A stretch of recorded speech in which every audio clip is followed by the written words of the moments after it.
Good evening, everybody. Welcome back to another Let's Grow Pulling for Monday, September 11th.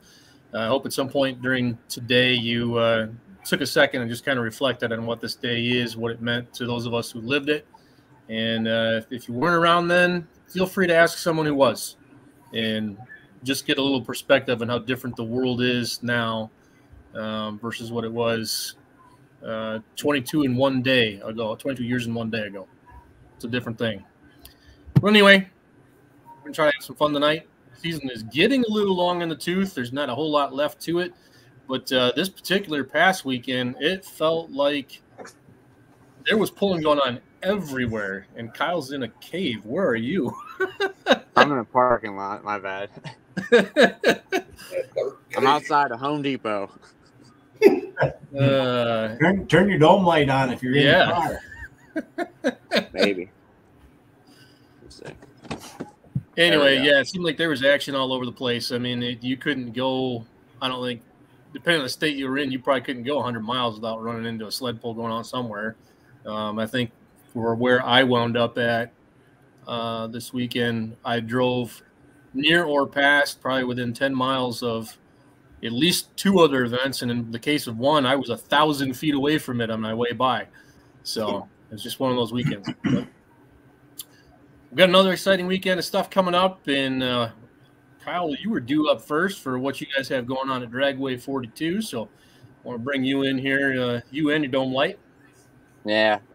Hopefully it's a little bit brighter now. So we can see your face now. Yeah. Okay. That's at least a plus. Maybe. I don't know. So yeah, we have an event this coming Saturday. 2 tracks, co-sanctioned, the Ohio State Tractor Pullers and Full Pull Productions. So there'll be 7 classes in total, 4 on the one track, 3 on the other. I know for Ohio State, they're not quite down to it yet. For Full Pull and USA East, are they getting close to a season final at this point? They're getting close. I think their finale is the second weekend in October. Oh, okay. They go a lot later then. Yeah, I believe they have all their classes at that one. Don't quote me on that. But it seems like Ohio goes a little later than most other organizations for some reason. I guess harvest. We're not harvesting yet. So people are starting to chop, shelling, and we still have to. Yeah, I know for where we're at, particularly in Michigan anyway, I mean, we're surrounded on 3 sides by water, and a lot of it winds up going up into the sky and then falling back out anytime after September 1st. You're rolling the dice. Yeah, exactly. So, weather for the weekend so far, I don't like to jinx myself on Monday. It is Ohio, but given the wet summer we've had so far, I'll take it. So, it looks good. A little bit of rain early this week. Get the have the track opened up and get some moisture into it. So all should work good. You guys, they've got you got the drainage pond at the south end of the sled pull track. Is the sled pull track itself actually tiled? Can it take a little bit of water? Yeah, there's a tile on each side of the walls. Nice. And there is a little bit of a grade there between the start line and the finish line. There's about 6 feet of fall. So it really is that much? Yeah. Well, I'd say it's a little less now. We've added some dirt. I gotcha. To the whole track, but at the beginning it was pretty serious. Yeah, I remember being downhill a little bit. I guess I just didn't realize it was quite that much. Yeah, you guys shoot from the pond here one of these years. I did years ago. Yeah, I know. We got to get it again though. I know. Yeah, I still owe you that. You've been gracious enough to invite me back every single time you guys had something going on. The stupid calendar just doesn't seem to cooperate, but I will get back there again. Sounds like a plan. What else has been going on at the facility down there? You guys been having some good drag races going on? Yeah, so far last weekend there was the bracket finals, which was 7 teams from Indiana, Ohio, Kentucky, and Southern Ohio, but I'd almost call it West Virginia. we all competed. Took the best 50 of our drag racers from the season, and everyone competes, try to collect points at the end of the race. We came in third this year, but it's always fierce competition. And then the weekend after the pole, we have the Street Outlaws, No Prep Kings show here on Friday and Saturday. So it's going to be a chaotic couple of weeks. You're going to have your hands full for the next 2 weeks with hopefully some good crowds. I mean, I know the Street Outlaws are definitely a good draw, but I feel like the pulling, every time I see what's going on there and see videos and photos when you guys are doing a sled pull, it feels like it's pretty well attended as well. I mean, there's full crowd around it. Yeah, it's been gaining traction year over year. Try to add more stuff to it this year. At 5, we're going to have gates open at 4. At 5, we're going to have the kids pedal pull. There's 4 classes for different age groups. So try to bring out the kids. There's no free entry for that. First place in each class gets a trophy, which is cool. Kids like trophies. What's involved with the weekend camping part of it? Right now it's just primitive camping. So down past the pole track, there's camping spots, but right now it's all primitive. Next season there will be electrical hookups, just where they're located. We have an event on Sunday morning after the pole that's autocross. They start at 7 a.m. and where the electrical hookups for camping. So it's coming soon, but for electrical and more than just primitive camping for next season. And the autocross part would explain why it says at the bottom also no rain date. So yeah, sort of puts us out. Plus Sundays always pullers like it for a travel day. So yeah, but see what happens. No, don't want to jinx ourselves. We don't need the rain date, Charles. No, we don't. Keep telling myself that. I will say we started polls here in 2018, and again, knock on wood, we've been blessed with good weather, and we haven't had Mother Nature rain us out one yet. I know it's coming. Yep.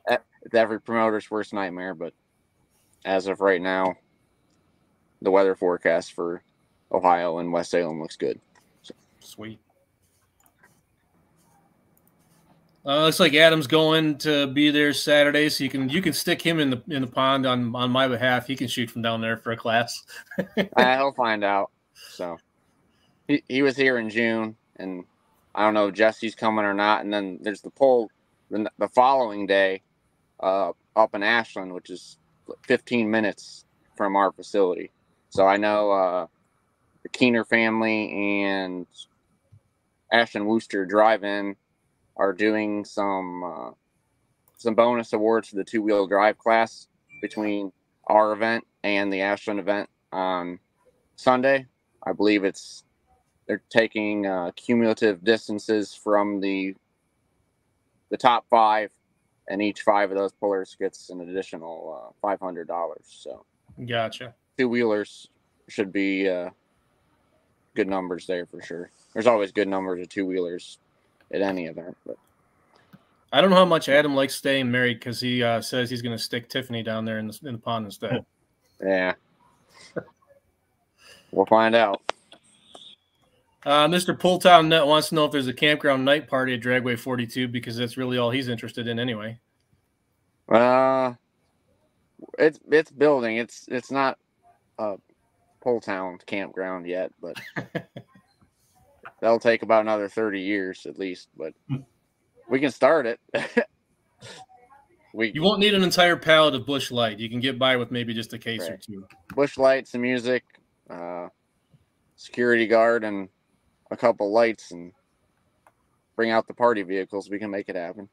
See, he's already on it. He already knows. He's ready. And it looks like Adam's going to chase those guys up to Ashland. Ashland's a neat place to go to a pull. A little bit different atmosphere there. Yep. My goal is if I get everything put away, I'm going to try and make Ashland myself. Maybe my last pull as a spectator for the year too. Nice. What's the plans for 2024? Anything starting to shape up yet, or a little too early for that? Little early. We have a couple things in the works. Can't be announced yet, but still pretty early. Planning on obviously drag racing from when the snow stops till when the snow flies, so April through November, and a pull in June and September again, a spring and a fall. Gotcha. Does OSTPA kind of do similar to what some of the organizations do? It's not you're established with those weekends. You kind of have like a first right of refusal on being there again.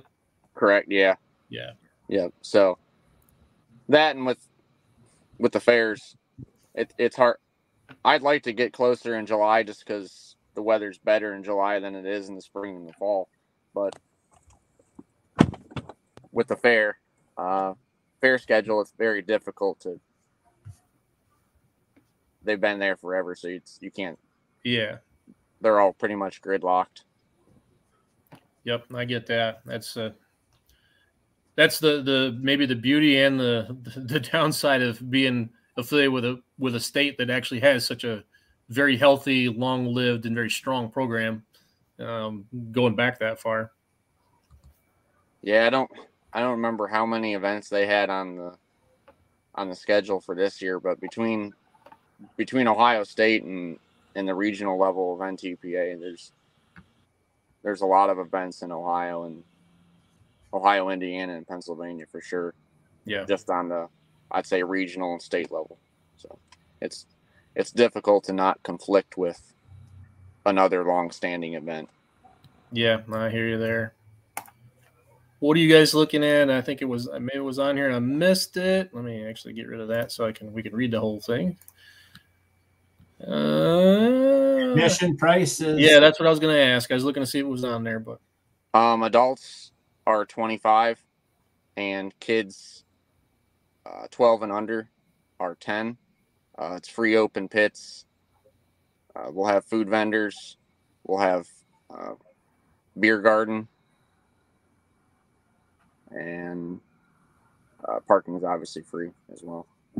But good for you guys. I'm gonna stick my neck out on something and say, good for you guys charging $25 to get in, because these days of charging $5 to see a caliber program like this are just flat out over, and it's going to take revenue like that to be able to continue to pay what it costs to have a show like this. And then if you want bigger purses, frankly, it's going to take more. So it's difficult. It's not something that we would like to do. It's across the board for us at the facility. There's just been additional expenses over the past, well, everyone's seen it over the past 4 or 5 years. Yep, for sure. 3 especially. There's sanctioning agreements that have went up, sleds, the guys pulling the sleds with fuel, everything's just going up. So yep, and it's maybe also difficult, again, for you guys as a promoter, because you don't have that fare to piggyback off of. So be able to pull people through the gate as alternative, it's entertainment. You're there for the sled pull, and that's what you're there for. Yep. So on Friday night we do have KOI dirt drags, and we're having a test and tune on the drag track as well. So there's some action for Friday night as well to come out for the whole weekend, and then obviously pulls on Saturday and head home on Sunday. But try to make it a weekend event with some stuff going on Friday night. So you could theoretically stick around, watch the autocross on Sunday, then go up to Ashland Sunday night. I mean, you get a little taste of everything in one weekend. Yeah, get a full plate. We have racing on Thursday night as well. So if you want 4 days of stuff, if you're bored, we'll make. All right, well, hang on. I'm going to text my boss right now and tell him I quit. No, I'm kidding. I don't want to do that just yet, but. No, I'm not going to do that. He's been very good to me. So, yeah, not going to happen. But, well, good deal. Sounds like you got a full weekend to keep you busy for sure. Oh, yeah. They're busy until the snow flies, and then start working on 24 schedule again. Finalize that to get it posted before PRI is the usual goal. Yeah, there you go. Do you guys have racing every week, or? Yeah, they have. From mid-April to early November, we usually have stuff on Fridays, Saturdays, and sometimes Sundays. When we get into the heavier months, we have our this Thursday is the last one of the season, but it's we call it Thursday Thunder. It's like an entry level for drag racers who are just starting to learn. So it's more than just a test and tune.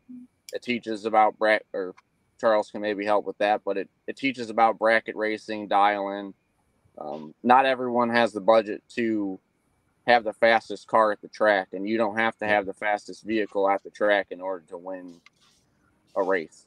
So, right. It's a good environment, I think, and a good program to have too, because there's so many people who they'll show up to a place, and if they've never been there before, they've never done this before, they don't know where to go. They don't know who to talk to. They don't know where the scales is or why it's important. They don't know how to get teched in. They don't even know how to stage, and they get, frankly, they get shy about it. They get nervous that everybody's going to think I'm an idiot because I don't know this stuff. And they don't realize that there's a whole welcoming, open arms community out there. Like, no, we want you to learn. We want you to come out and do this and try it. Don't be scared or fear of people passing judgment on you. Come out and do it. We're happy to show you how to do this. Yep. Is that an NHRA thing, or is that something you as the drag strip does? Just us as a drag strip. Cool. We're actually right now currently we're IHRA with pretty much the same set of rules. Obviously, NHRA, IHRA are the two long-standing sanctioning, but it's just something that we do at the track. And then obviously Friday night just test and tune. So nice. I'll turn the MSTPA guys back on. Any questions you guys have for Kyle, throw it at him. We there. Hey, Kyle, my question is, man, is your drag strip the one that I just saw a semi doing a burnout at? Did you guys do a video if there was a semi doing a burnout at your drag strip? I don't believe so. That may have been one of the videos that maybe Adam had posted. There's a track about an hour and a half from us called Coonley. They're the ones that started the uphill semi drags in the not in the United States, but in Ohio. That's what I was just asking these guys. I said, wonder if that's where they did that video. No, that's Coonley Brothers Trucking, or Kim bought a local drag strip in northern Ohio, about an hour and a half from us. Gotcha. And he's invested a lot into that facility and built the uphill drags, and they're going to be doing sled pulling here at in October as well. So there's Ohio racers are truly blessed with the amount of facilities that we have here in Ohio. As of right now, I believe there's close to 10 day-to-day operations drag strips just in the state of Ohio. I know there's some in other states where Bandimere, Colorado, I know people that race there, and the announcement of that closing, the next closest track for them to go to is 7 hours away.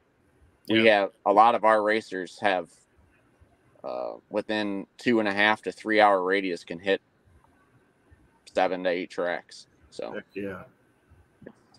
Guys, good all the way around. The state of Utah, I mean, you got Bonneville Salt Flats out there and a very healthy motorsports community. There is no longer a drag strip open in the entire state of Utah anywhere. Wow. Holy smoke. Yeah, so. And we're getting a new one here in Missouri. Yeah, like I said, we're getting a new one in Missouri. So. Is that the one that Steve's building? The one at I-70. Yeah. And let me guess, that burnout video you saw the same guy hooked to a sled on Saturday night, didn't you? Okay, Ryan. I was going to ask you. That was my next question.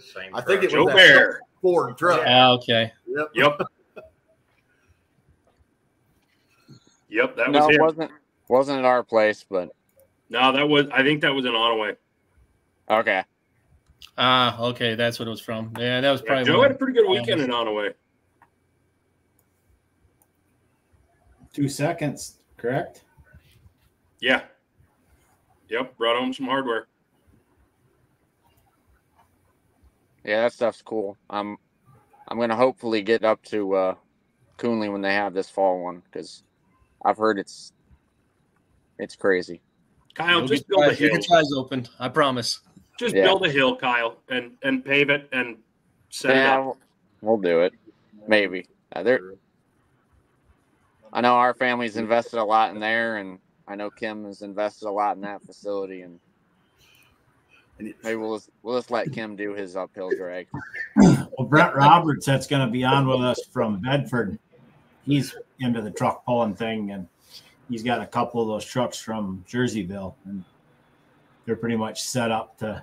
Yep, there it is. Yeah, that's on the way.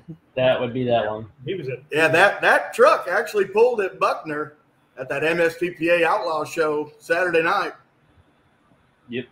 Yeah, Joe's been kind of a regular this year with as well as the Zimmerman family with that truck class. That truck class was pretty dang cool.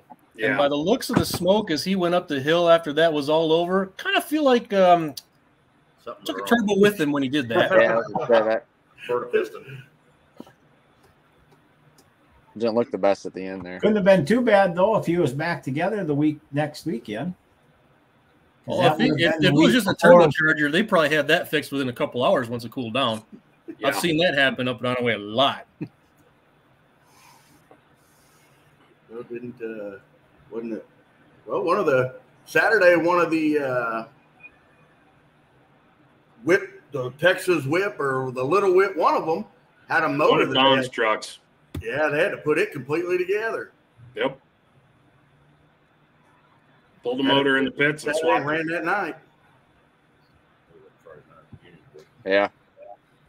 I saw on someone's pages that looked like up in Sandwich they were changing a turbo on one of the pros in between. Connie's pulled the motor, hour and a half, in and out and running.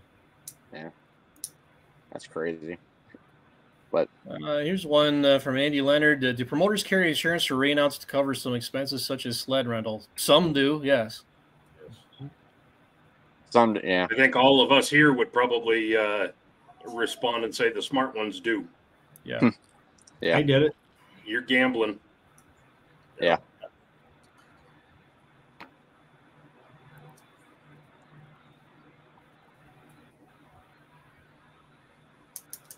So should we recap once more? Yeah. So I guess this coming Saturday, September 16th, Dragway 42, West Salem. 7 classes, 2 tracks, OSTPA and full pull productions. Gates open at 4. Polls start at 6:30. The kids' pedal pull is at 5 p.m. And there's free open pits, pit access. So, How many are you expecting to have, Kyle? Puller numbers? Yep. Do you have any idea where you're at for numbers yet? I'd say I'm looking for 90, ideally. We'll see if that happens. Two-wheelers, I'd say there's going to be pretty close to 20 light pros, depending on a lot of times we can pull some out of Pennsylvania. So there could be 10 to 15 to 20 there. Semis have been tough this year in the state. There's a lot of them have been out. Then there's been some unfortunate breakage, and they just went back to the shop for the winter. But I'd still say there's probably potentially 10 semis. Good. Being closer to 10 Pennsylvania semis is a bad night. Either. No. I mean that would be a good night. I would say 6 to 10. I think it should that be caliber of pro stock single big cube single charger semis. Yeah, I'd say that's a pretty good night. Yeah. That'd be fun. And Get then Nate August and some of that crew to come out and there's 2 6 trucks, which there could be 10 there. Hot Farms, 15. Classic Supers between 10 and 12. So should be a good night. So if you're within the area of West Salem, come on out. One of these years, I'd like to make it out there too. One of the events, if it's drag racing or pulling, one of the two, I'd come out. We'll figure something out in June or June next year. Yeah. June's the 2-day pull, and last year or this beginning spring of this year, we did dirt drags on the Thursday and 2 nights of sled pulling. So I'd like to try and incorporate some kind of a either semi show and shine or just any vehicle show and shine. So there's some stuff in the works. Be all right. Got the real estate to do it, that's for sure. Yeah. All right. Well, thank thanks, you, Kyle. guys. Yeah, Thank you. We'll let you go. Have a See good you, night. buddy. Hope it goes well. Yeah. Thanks, guys. See you. Later. All right. I think our next guest is late, right? Yep. Yeah. Brad Summers, but I know sometimes, Yep. a lot of times in this show when we schedule him, he winds up being later anyway. He's in that group up there. Right there. Yeah, I'm right here. He's right here. Oh, Damn. He's off camera. Yeah. I all made right. it in. Yeah, we have Caden with us tonight. Teeman, he's our announcer for MSTPA. And then Jason Goody, he's another one that works with us here at the Holden Tractor Pull. Started out with us here 9 years ago when this all started. So we like to think, we like to have Caden around because he is the mouth of MSTPA. Now, that's no disrespect or anything. I'm not saying that in a bad way. He does a good job for us. Yes, he does. So anyway,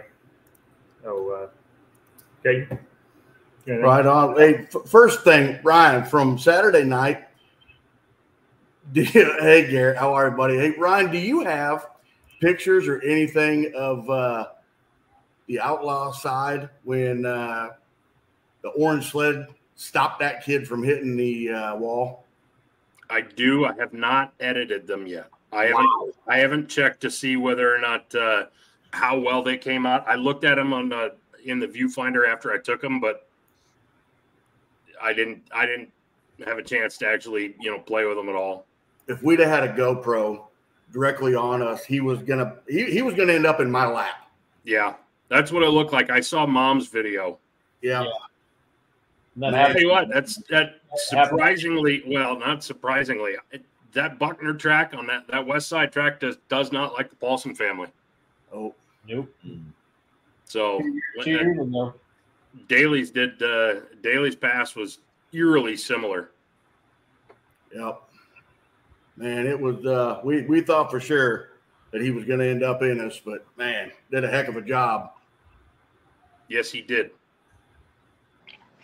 Yeah, he reacted. I told one of my coworkers this morning in the office. They asked if anything had happened, anything interesting had happened, and I told them that 16-year-old kid reacted like he'd been pulling for 40 years. Yep. Now, I don't know. I didn't talk to him after the fact. He may have been rattled. He may have been shaken. Sure as hell didn't show it. Nope, not at all. Not at all. He kept telling everybody, I'm good. We're good. Did a heck of a job for sure. Yeah. Yep. So, all right, guys. Hey, real quick, I know that while we're on here tonight, I want to thank these two knuckleheads that are on both sides of me here, two of the biggest promoters and biggest assets to this Holden truck and tractor pull that we have. I've been part of it for all 9 years. The MSTPA now full-time announcing for them. This is my third year. Yep. Man, the family of pullers, and especially getting started here in Holden, it's been an amazing pull, and it's because of these two right here. So I just wanted to thank them and actually letting me be part of this. So September 16th, this weekend, this Saturday, in memory of Mr. Bruce White from right here in Holden. It's kind of crazy, but there's quite a few in the MSTPA that are all from right here in Holden. Pretty close-knit family, the entire group. It's fun to watch, but it's always a huge pull. So it's been a chore. We'll say that. but it's going to get pulled off, and we're going to make it happen. Seems like anything worth doing is worth doing the hard way. You know, it takes a lot of effort to put on anything like this. Anybody who's on the screen right now certainly knows that story. For sure. Where is Holden, Missouri? So Holden, Missouri, 50 Highway. We're in between Lee Summit, Warrensburg. You go south 131, about 10 miles, if that. So we're in between Lee Summit and Warrensburg. So little town of hillbillies that can put on one heck of a show.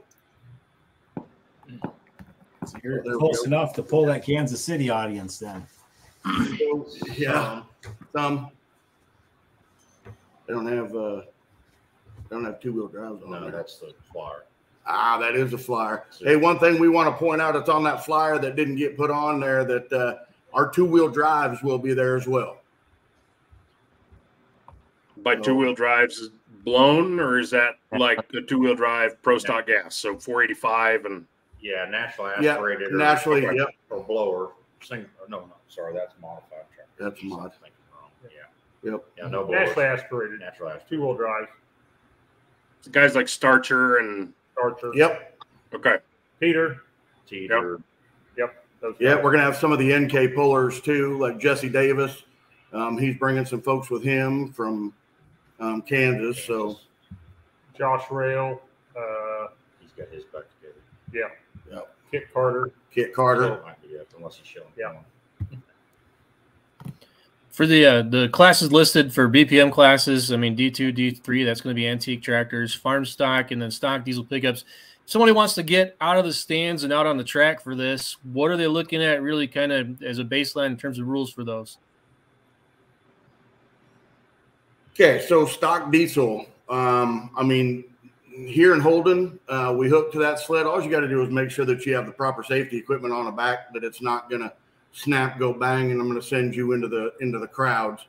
But these guys, they're running at their own risk. If you think that your truck is the beast, as long as you have the right hitch and everything else, man, come hook that thing up. Because I will say, in 9 years of watching this, I've seen some boys basically tuck their tail and leave because they thought they had it, and boy, that sled said, "Nope, don't think so."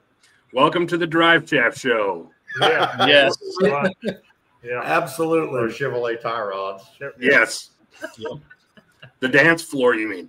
Yeah. See, that Mike just said from Checkered Flag Photography, he'll be there. We're going to have, Mike Moslem will be here with Checkered Flag Photography. He follows. Mike does a terrific job. He does. He does amazing work. Nobody does candids like Mike. Nobody. How's my steering? The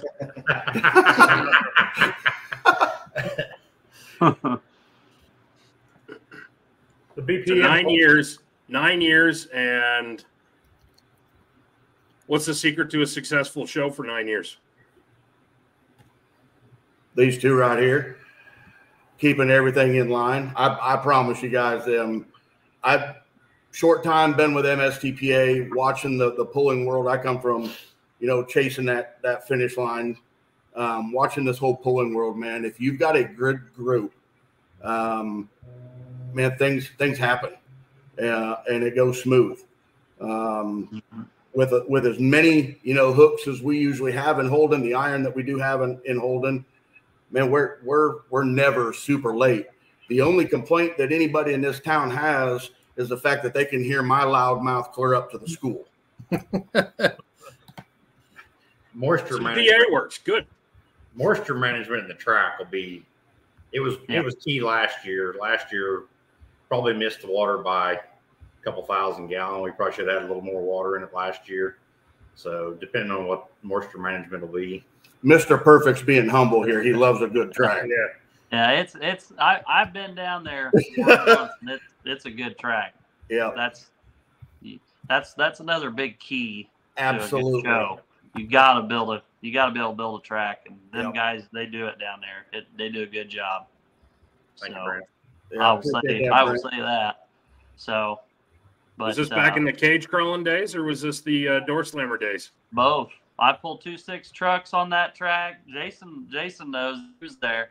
I pulled I saw you, Brett, with a pickups on that 2.6 track, truck. and I pulled my Pro Farm on there. I didn't get down there with 4.1, but pulled Pro Farm down there. So no, it's good. They do a great job, and you can always tell when they put everything into it, and they actually give a crap about what they're doing, and they do down there. And there's quite a few MSTPA shows that most all the tracks are pretty good shape. So I will say that they do a good job. So I got a private message. Will the Holden Pole have a 3,000 RPM or open farm class tractors? I would say that is a yes for the farm stock in the afternoon. Yeah. So the brush pullers, they're going to pull in the afternoon, and then once it hits, 7 o'clock, we'll do our MSTPA show. Sometimes, the brush pullers will run into the MSTPA show. Our goal is to try and eliminate that. We're going to do the brush pullers, try and have them completely done, do MSTPA. So it will be right in the afternoon. We'll try and have that. But brush pullers don't have an RPM limit. I don't think they have an RPM limit. That's so what it depends on if he's asking about MSTPA or brush pullers. Our MSTPA heavy profile would be 3,000 over 466 cubic inches and 3,500 at 466 cubic inches for our heavy pro fields. But if it's BPM brush pullers, I don't know. They don't have an RPM limit for brush pullers in the heavy farm classes. Okay, I'll respond to him. Yeah, that, or you can have him message one of us. Yeah, give him mine. Yeah, have him message myself or Caden. We can further answer those questions. The reason we're doing the BPM starting at 2 o'clock, wanting to be done at 5, is they ran into a sled problem last year. Their sled got sold, and so Donnie Bungart and I, Bungart Motorsports, got our heads together, and he's going to bring one of the mini sleds up in the afternoon, along with one of the big sleds, so we can pull some of these smaller Division II, Division III tractors. And we have a lot of them in the area, and we'd like to make sure everybody gets a chance to pull and hold them. And so we'll run those brush puller classes in the afternoon, big heavy tractors on the heavy sled, and then the smaller tractors on that mini sled of Donnie's. And then at 7 o'clock, we'll start MSTPA, and we're going to put a track right down the middle. We've got enough room for 2 tracks, but we're actually going to make 1 track down the middle this year. We're actually going to make it a little rough on Jason to see if he can duplicate a middle track out of 2 outside tracks. 2 outside tracks. So we'll find out if that'll work for him. But that's where we're at on the brush pullers time frame versus MSTPA. Cool. Fair enough. You was talking about that earlier. You was talking about that street diesel class and all them yahoos jumping in there and seeing what they got. I was one of them yahoos at one time, and now look what happened.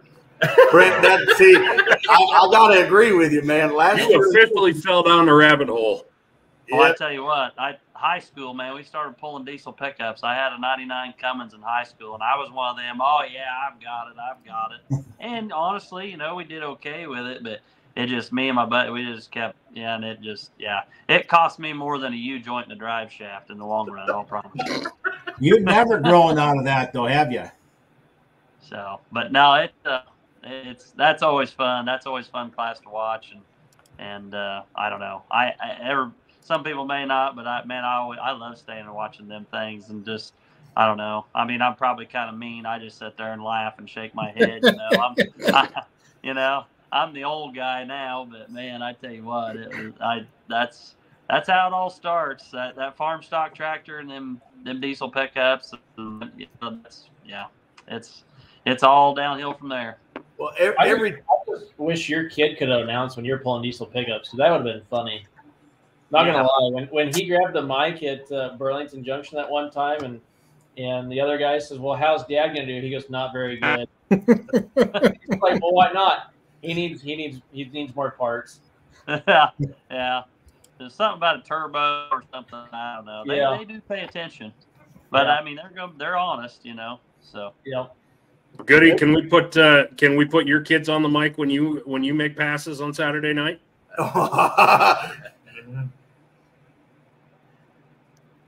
Who you asking that? Brent. No, I'm asking Jason. Oh, I don't have no kids. Hey, don't have no I kids. can say he has no kids, man. Lucky guy. That he knows Well, about. he doesn't have any that he knows of. But. No. That he knows of. All right. I got 2 or 3 adopted ones, maybe. He brings 2 or 3 young ones every week. Well, that's fine. We can give them a mic. Yeah. Yeah. You don't get any Father's Day cards in the mail, do you, Goody? No, I haven't yet. None that he knows of. Yeah, I haven't yet. Or lawsuit. Man, I'm sure glad they let me on here before you got done. They won't show up because he keeps changing his address.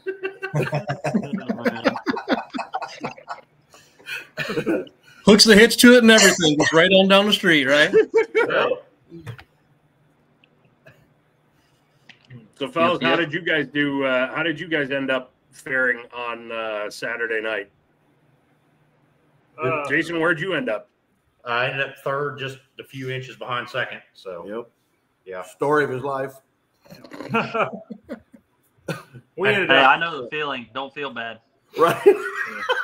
We ended up 4th in our class, Ryan, in that light limited super on our side. So that's a pretty stout class. That's a very stout class. Yeah. I've been asked many times, why did you do what you did? And you answer, I have no idea. I say that a lot. It was pressure, pure pressure. Yeah. I have a driver that wanted to jump up into that class in the light pro field. So, so that's where we're at. We're having fun with it, though. It's a lot of fun. There's good trackers in there, good competition. And good. So we like it. Good. How long have you been running light limited? This is my 2nd year. Okay. Yeah. Because it's been a minute since I've seen you go down the track. So. Yeah, probably last time was probably out at McLeod, Kansas. Mm-hmm. And if I remember right, it was probably in 2020. I think that was the last year I was able to get down there. 2021. Did they COVID out in 20? Or did they have a full? I don't know. Maybe it was 2021. Could have been 21. I think it was 21. We had pro fields out there. Yeah, we had live pro fields out there. Yeah. So yeah, we jumped in there last year and played in a little bit, but we got a little bit more serious this year with it. And I don't know if we're serious enough yet because it's just some of those boys are pretty serious. Yeah. So, but it's fun. Bobby, to answer your question, I don't have a clue. They surprised me with it last year. You guys, I'm going to be 100% honest with you. Like I said, I chased that finish line in circles. And they let me pull in that 10.5 hot stock class with a speed limit and everything else. Y'all, when I got off that tractor, my legs were shaking like I had just taken my wing car at 140 mile an hour. First thing, though, I got to admit, first thing my wife looked at me, she said, don't even ask. See, that's where you went wrong. See, I didn't ask. You see the name behind me, right? Yeah, there's a reason that Mama's got her name up there. So that brings up a funny thing. Brett Berg let Dean Hollicky drive the mod on Saturday night, and I didn't realize that was going on. I was down at the finish line, and here come Brett strutting down in his crew shirt, and I said, "You're just an instigator, aren't you?" Then Mama was behind me, and she's just shaking her head, and Brett said, "Maybe there'll be 2 in the trailer next year." Oh, the Potters. Geez, Dean Hollicky, he'll be as bad as me. He jumps from one thing, next semi, next 4 ones, and if he goes to that, I mean, he'd be like me. Just change it up every year, change classes. Yeah, there's truth to that. Yeah. Exactly. I don't know. That tractor's hard to beat, ain't it, Jason? Kinda. It kinda is. If you keep it together, I mean, I know the feel. Trust me. It's a little simpler to work on, but I still the enjoy ride it. is Still hard like to beat. that truck. Still like that truck. Jason, you still have that truck, right? You haven't gotten rid of it, right? No, it's in complete rebuild right now, so it should be out next year. Attaboy. Sweet. So I was told at the state fair anyway. It'll be out next year.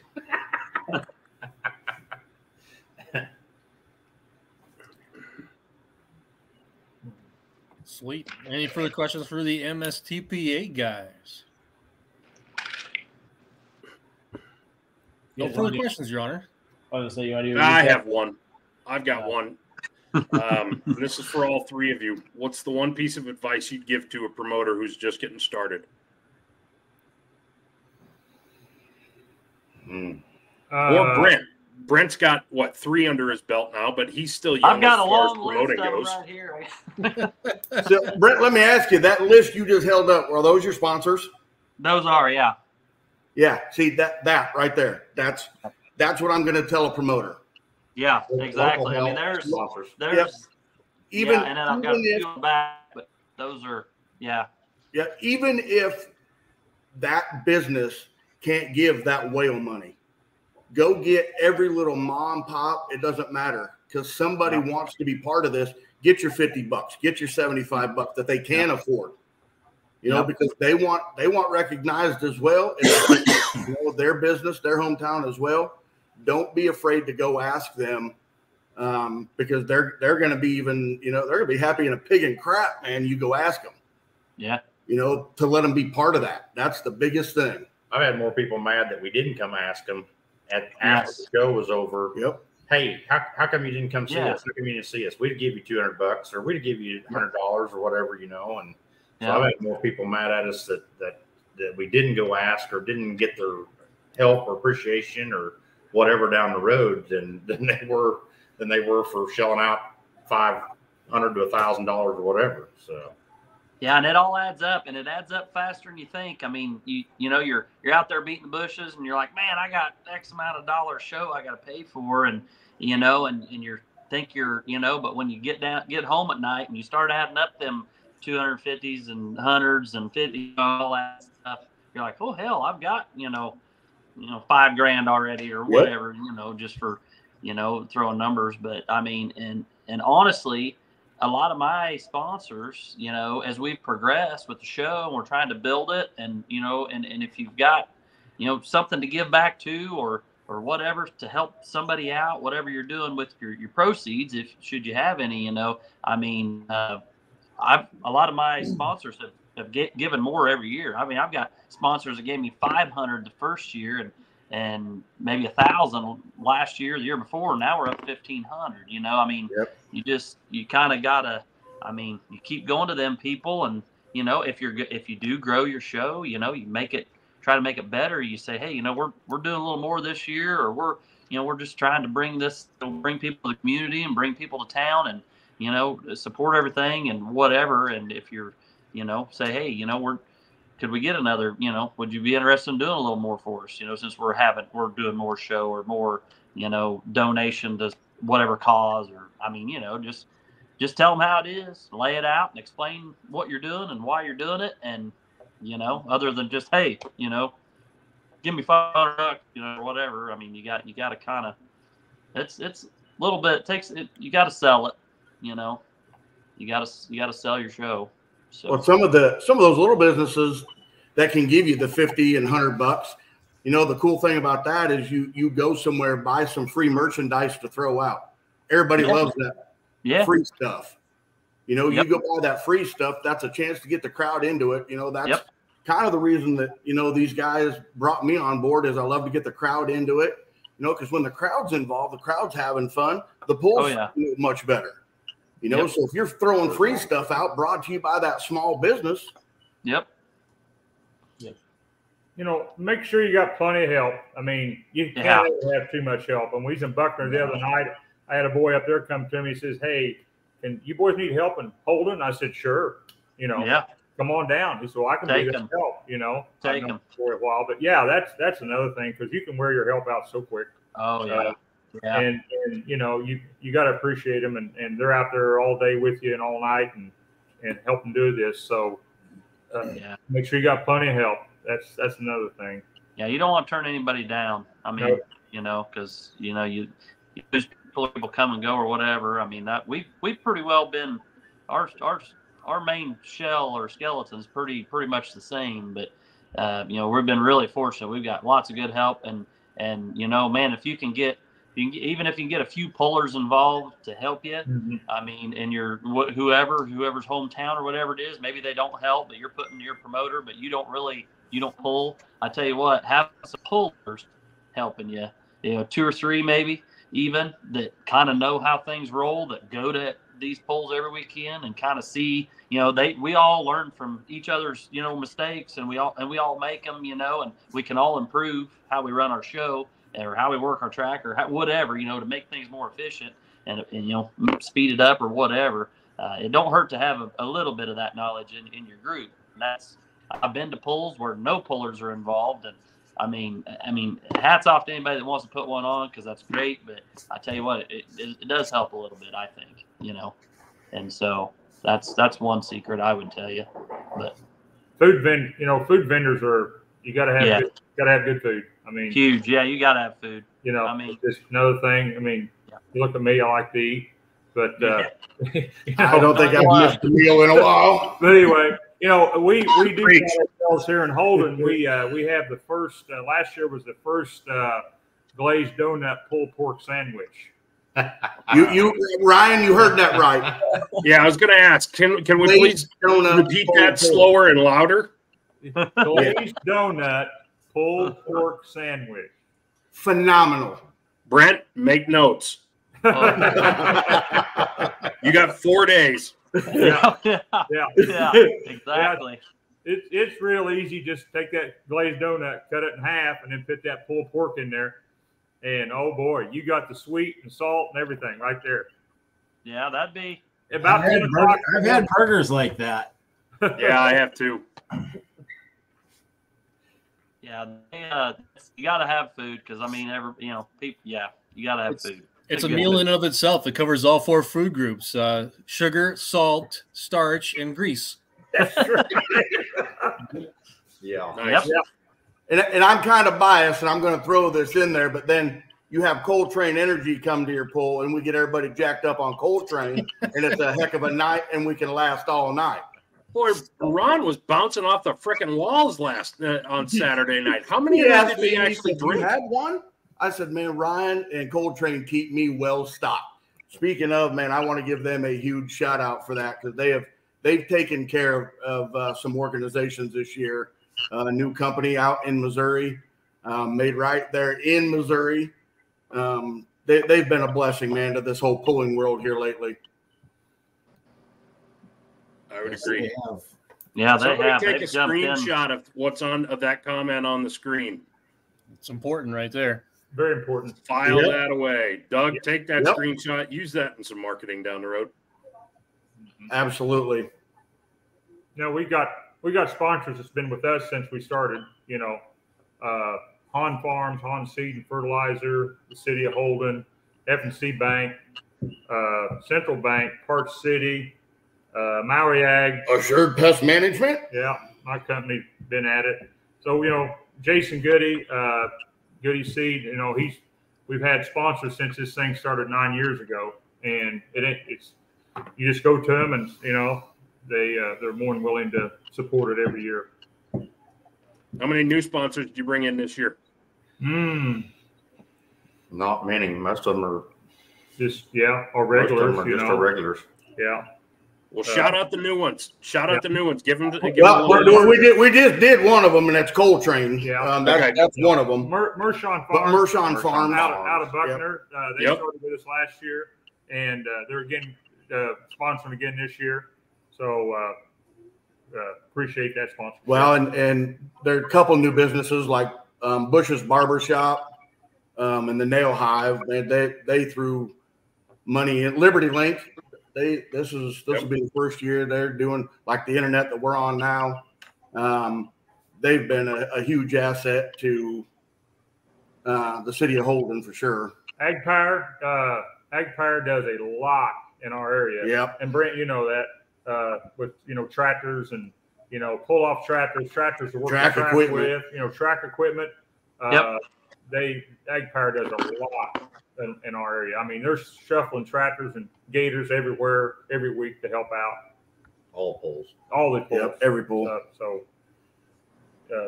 Big shout out to them.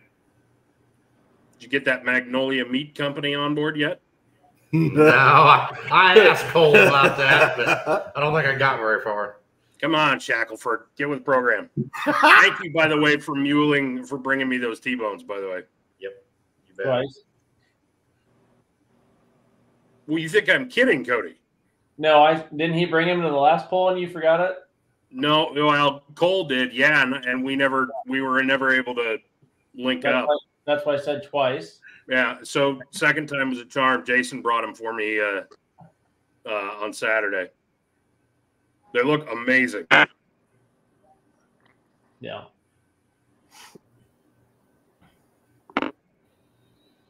Brent's going incognito. You see that? Yeah. You gotta go with phone light. I'm trying to decide if my what the heck here. Not even smart enough to run my own phone. I was gonna say his ring light died. There we go. Sorry. Back. There we go.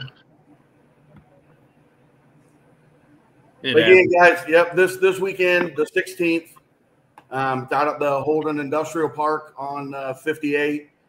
Literally, you come into the city of Holden, and you got two roads that intersect, 131 and 58. It's about a block off each one of them. So to the west and north of the intersection. So MSTPA, we start at 7 o'clock. Brush pullers, we're going to start at 2, try and be done by 5:30. That way, guys can get the center of the track ready to go. And we'll kick things off because we've only got MSTPA's only had 3 left. We got Holden, El Dorado Springs, and then Archie. And I know you guys have been around the pulling scene quite a bit, and man, some of these classes we got some points races, the championship races. It's pretty dang close. So it's been fun to watch. Who's your tightest race right now? Actually, this is nuts, man. It's our 10-5 hot stock class. Really? Yeah, there's 4 of them that are all within 6 to 7 points of each other. Yeah, I mean, do what? Pro stock pickups are close. Yeah, pro stock trucks is close, but I mean, there you look at pro stock trucks, and I think the top 5 are all pretty close to each other. You look at that 10-5 hot stock class, and it goes down to the first 8 spots. That with 3 pulls left, it's still anybody's game if somebody breaks. Wow. Yeah. Or DQs. Yeah, or disqualified. Yeah, them guys are on speed limit, and so they're bucking up there at that 12.5 mile an hour, and boy, just a little thing will just pop that horn. We had one the other night in Buckner. Yeah. They've been behaving themselves pretty well on that horn, but we had one the other night that got it. So and he was up there. I mean, I think he was 3rd in points, and yep. That's the thing when people, we talk about that 10-5 hot stock class. You watch these other classes, it's the let it fly, throw the hammer forward. That 10-5 hot stock class, you got to pay attention to your mile an hour. You got to pay attention to if you're out at that 150-foot mark, because if you blow the horn before it, yeah, you're not disqualified. But after that 150-foot mark, you blow it, yeah, you're disqualified. And then know that right time to literally throw that hammer down and get as far as you can. Like I said, last year in Holden, they let me drive one from Blaine Griggs that Mike Lefevre owns now this year. And man, oh man, that was an experience I will never forget. It's tough when you're going even anywhere above 10 miles an hour. It's tough to play that game with it. If you've got a speed board out there, there's a pretty good chance at 12.5. It's gonna show you 12.6. You're already doing 12.7 by the time you find out about it. Yep. Way too late. I mean, you really have to be on your game. I worked with Indiana Pulling League this past weekend for their season finals. They do a 15 mile an hour King of the Hill. That's real tough. Yeah. Mm-hmm. So now isn't that 10-5 class? Aren't they basically just a light pro field? Yeah. Yeah. Yeah, or heavy. Heavy. Okay. Yeah, heavy. Some of them heavy. Yeah. We actually keep our speed board off in their class, so I like it. So they can't see. They can't see the speed. Yeah. We I make like it it. It's a driver's class. I remember the days when I first started, got in this thing and all the antique pullers. Like, if you wanted to know, you'd put the little swing arm underneath with a bicycle computer, or you had ground radar, or otherwise it was you and your ass. That was all you knew to find out how fast you were going. And I think the speed board has actually kind of spoiled everybody, to be honest. Yeah. I didn't spoil them any more than the rope class. That was that had some strategy to it. That had strategy. Yeah. Brent, what are you doing? He's got the Blair Witch Project going on over here. I'm sorry. I should have just got out of the deal, but I'm waiting for a masked goblin or something to come out behind you. And well, it's hanging from the chandelier. No shit. Freaking deal. It's always something around here. I don't know whether I'm coming or going. Already been there. Now my phone's about dead. I've charged it. Well, it was dead by noon today, and so I kind of charged it when I could this afternoon, in and out of vehicles. But yeah, and then the charger that I thought I had don't work for some reason now. So that's handy. So yeah, that wouldn't happen if you didn't spend all your morning on TikTok. Yeah, trust me. I don't even. The only time I get on TikTok is when somebody sends me one, and that's pretty much it. So, we don't have time for that. So, yeah. Doesn't have time for an app literally called TikTok. There's something so rich about that. The irony in that is not lost on me.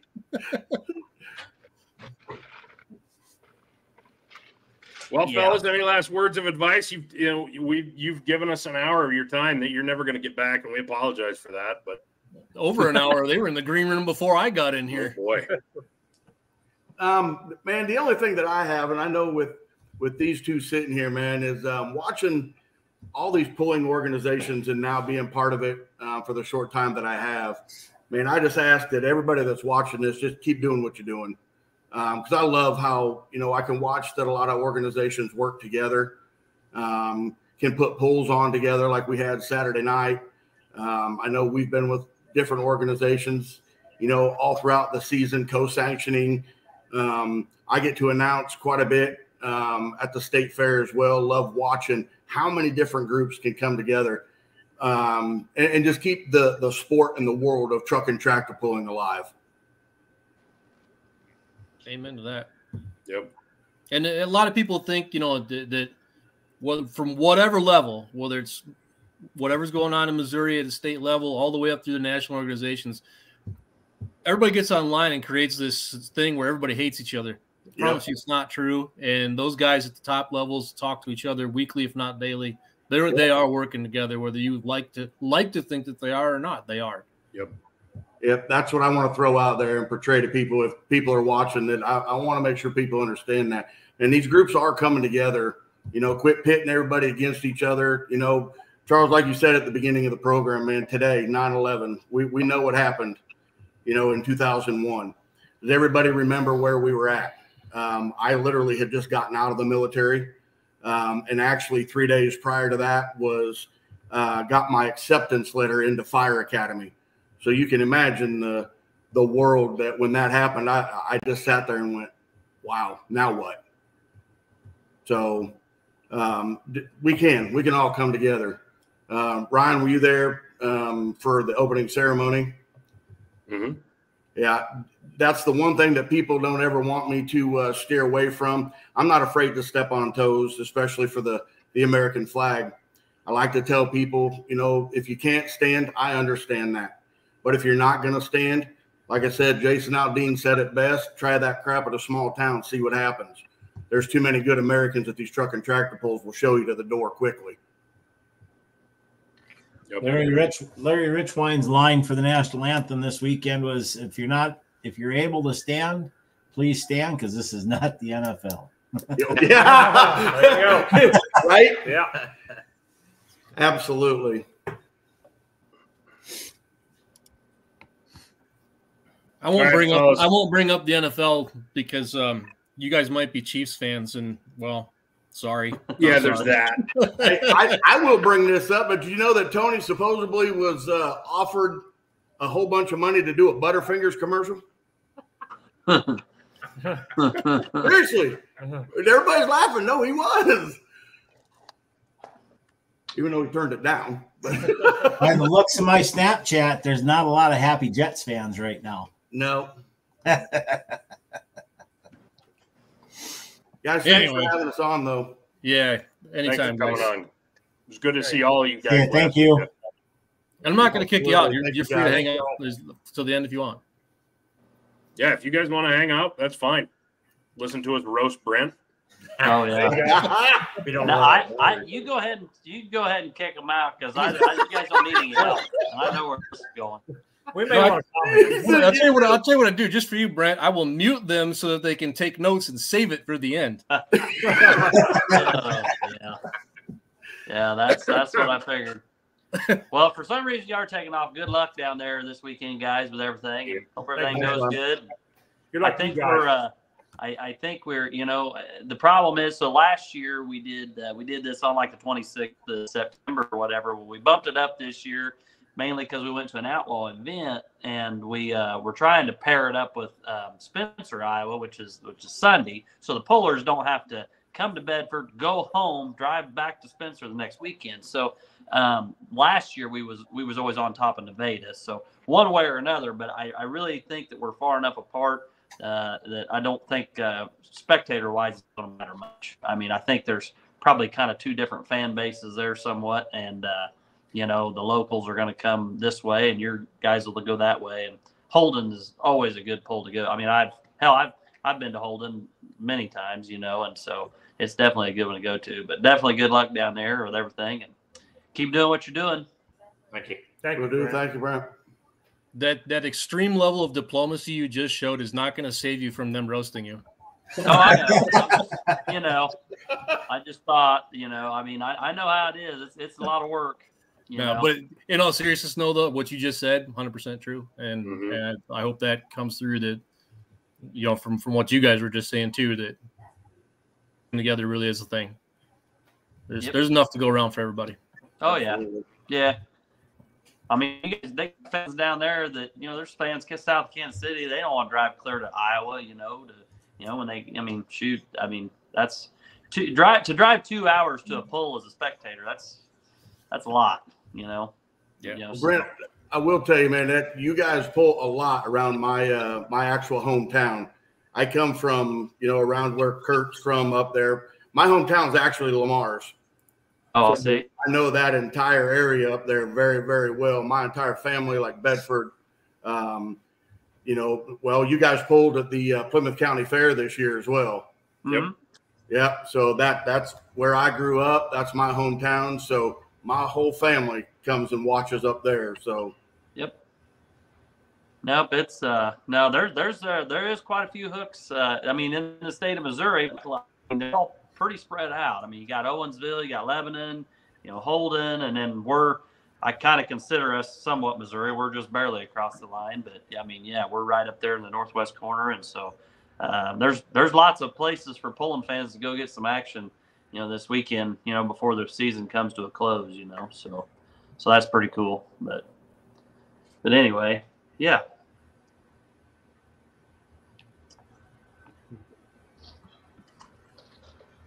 Ryan went MIA on us. He did. Ryan got thirsty. I'll be right back.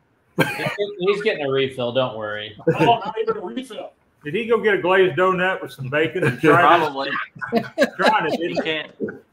He won't be able to sleep tonight. It's too late in the day for a heart attack. He's got to do that earlier in the day. So, Brent, talk about your event coming up. Well, we're having a tractor pull in Bedford, Iowa, this Saturday night. So that's Don't say. we're gonna do that, but a little bit different. Well, the State Line Showdown, Bedford, Iowa, same place, same time, starts at 6 p.m. Obviously, this year we switched gears a little bit. We went with an outlaw sanctioned event this year. We can get the iron there. We can get all the iron. We've had great numbers, great puller numbers there. you will see a lot of the same stuff you've seen in the past. You'll see some new stuff this year. But what we were after, we were trying to put on a better show for our fans. There's some things that the national organizations like that offer that we wanted to try, and so we elected to go with the Outlaws. And they do. I mean, they come with the everything, the signs, the matching shirts, the big screen, the live screen, all that stuff. And we're just working towards trying to. We've got a really good facility and a really good track where we're at, and that's really kind of what started this whole thing. I'm the type of guy that I just can't let stuff just go to waste, and I drive by that facility and think, man, that's a great place there. There's a built grandstands. It's a circle track set up at the State Fair. It was just kind of sitting there. They use it for the fair, and that was about it. I thought, man, that'd be a great place to have an event. And so that's kind of what started this whole deal. And we kind of took it and ran with it from there. And the Taylor County Fair Board was gracious enough to let us, just come in there and do what we want to do and do our own thing. And man, they're more than supportive, and we sure appreciate that because it's their venue, and man, it's a nice venue. They've got the concession stands and all that's actual buildings that's built, and so it's really nice and everything's there. And so and it honestly makes putting the pull on a lot easier. I mean, as far as getting ready for it, it's not a lot of work to get the place in shape and ready to go. But anyway, we thought we would try this year. Really excited about it. We are going to have that so that we can have some of those added features that they bring, and we just thought we would try it. The cost is more, but luckily this year our sponsors, we kind of explained there again, like I talked before, we explained what we were doing and that we were kind of putting on a little bigger, better deal, and that there was more opportunity for sponsorship exposure with with the big screen, the live stream, and all that. And so we kind of sold those items and did really well on sponsorships this year. I was a little bit worried. I mean, last year we were looking at as far as from the agriculture side of things, which is kind of a big driving part of sponsorship up here where we're at. Being in kind of a rural setting, that things aren't quite as rosy. Obviously, this going to be this fall as they were last fall. We're looking at $4.50 corn instead of $7 corn, and and inputs were high. And I'm not trying to dwell on all that. I'm just saying that I really appreciate our sponsors for stepping up and helping us more this year than they have in the past. So it wouldn't go. If these guys, at Holden know just as well as I do, it won't go on gate money. It just, you can't. And you got to have those sponsors. And really, if you can have most of your show paid for, if not all of it paid for with sponsorship, that's about what you have to do. And so, but anyway, we really want to give a big shout out to a bunch of them. They'll be advertised all night long, coming across everywhere. And so, you'll see those. And, we've got some new ones this year, and we've got some that have been with us since we started, and we're doing really well in that aspect. But we're having 9 classes. You can read down through there, but we got the Pro Stock 4x4 pickups. We got new this year is the modified 4-wheel drives. So the bar tire trucks like Thumper there on the flyer, we'll have those. Those are always fun to watch. 2.6 diesel pickups. 3.0 diesel pickups. We got Pro Farm tractors, which is our Pro Farm class, which is the 3,500 RPM GT42 box charger tractors. We'll have those. Light Limited Pros, so R85 Limited Pros. We'll have the Limited Pros, which are the 4 ones.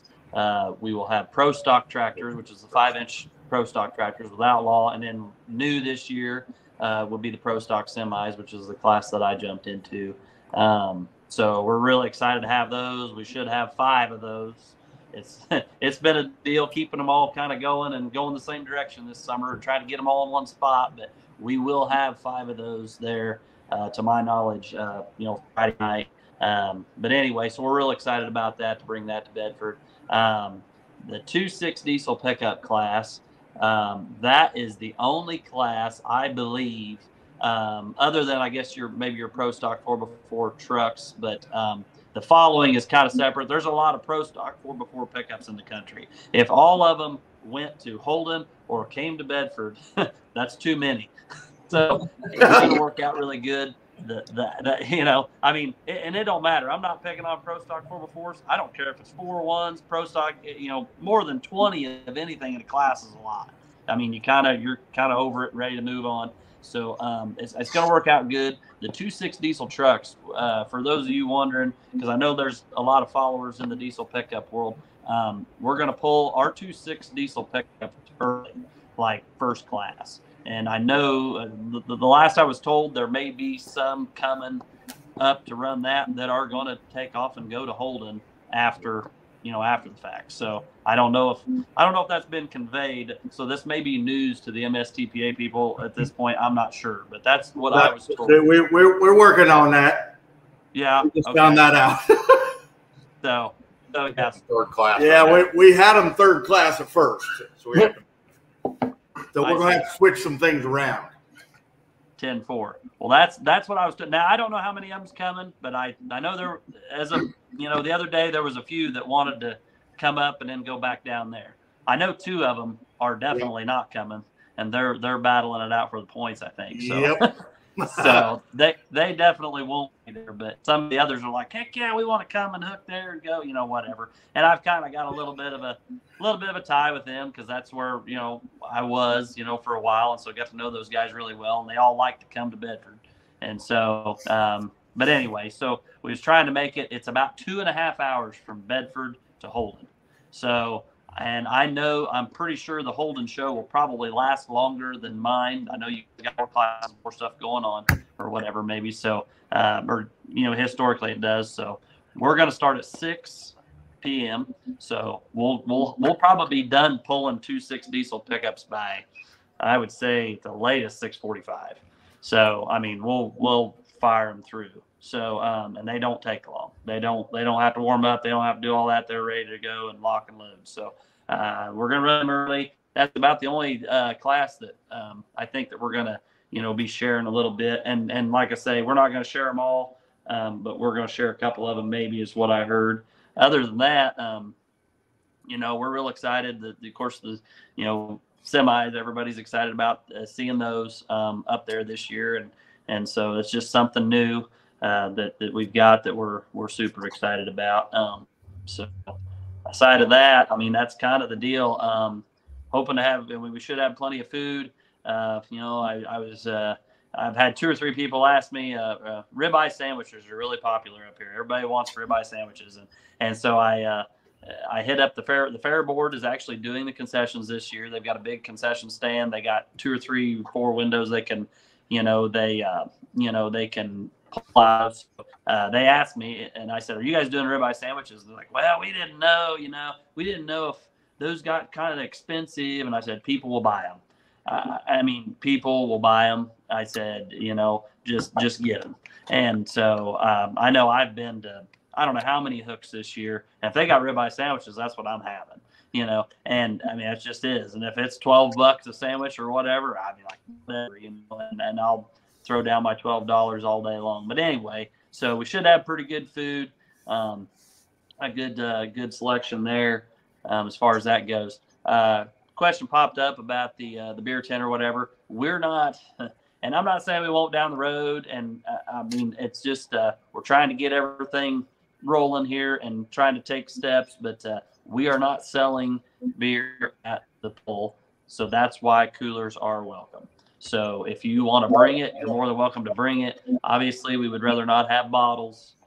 Glass bottles is just obvious for obvious reasons. But if you can respect that and bring your cooler, and have a good time, that's fine. But we wanted to offer the cooler thing just because we're not selling it. And so, at this point, we would like to get into that maybe down the road, but we've got to cross all the bridges with, all the proper red tape and all that. And so we're not there yet. We're working on the pull, trying to make it better. And I know that is part of it, but we're not there yet. So coolers are welcome. that would, it's $20 to get in, 12 and under is free. I know a lot of places they charge, for 12 and down, and that's fine. We're trying to make it work and get people in the seats, and that's why we've kind of left it where it's at. Everything's getting more expensive, and so in the future we may have to go up a little bit, but we're just trying to get people there. And I think people, the first year or two, people really, they're like, man, $20, are you kidding? And they kind of complained at the gate a little bit, but once they saw the show that we put on and the iron that we had there, I didn't hear too much complaining. So, yeah. I mean, it's the fair always put a pull on, and they actually did not put a pull on this year, but they always put a pull on, and it's that's what people are used to, and it's just a little different caliber show than that. So that's people are really happy with it, I think, once they are have watched it, but and we're trying to keep the class order. We're kind of moved through them. We're hoping it's over by 10:30 at the latest. I mean, I think we can blow through them, and Outlaw does a really good job of not rolling through them. So, but anyway, so that's kind of the deal. But so that's kind of where we're at this year.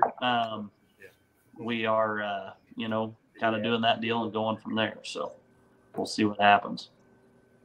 Hey, Brent. Yeah. The boss just said we'll work on that. We'll get them at the end. Okay, good. Okay. Well, I was hoping so. I didn't. Yep. We definitely don't want to step anybody's toes. Like I said, I've been to Holden plenty, and it's a great show, and I don't want to, but those guys, they're like, man, we'd sure like to come up and pull with you. And I said, we'll make our accommodation. I think that's probably the way to do it. Just knowing, I've been to Holden, and I would guess. And then honestly, that's better for them because a lot of them are from closer down that way, and they'll end up closer to home that way instead of having to drive clear to Bedford and then, whatever. So I was just afraid that that would probably be the way to do it. And that's what I told them. They said, well, they try to make it happen. So, I mean, that's, right there is what I hope it works out for everybody. Yeah, we'll make it work. So, but other than that, I think we're pretty well separate on the classes and stuff. So, but Outlaws pretty well got their class of Pro Stock 4x4s, I think. And I don't think probably a couple in there that maybe would have took off to go to Holden, but I know there's maybe even a pull between here and there too that's got them. So, we'll, see how it goes. But anyway, that's kind of what's going on. But yeah, we're real excited. We been doing. There's the Fair Board has done some improvements. They've got another new set of bleachers, a new set of aluminum portable bleachers. So we're going to have more seating this year, hoping to have more crowd, obviously, too, to go along with it, to fill those seats. But they've went ahead and purchased those. It's about $100,000 set of bleachers they bought. So yeah, so we're hoping that's not a waste for them, and we want to show them that we're going to fill them up, and so we want people through the gate and to fill up those seats. But that allows us to have better seating.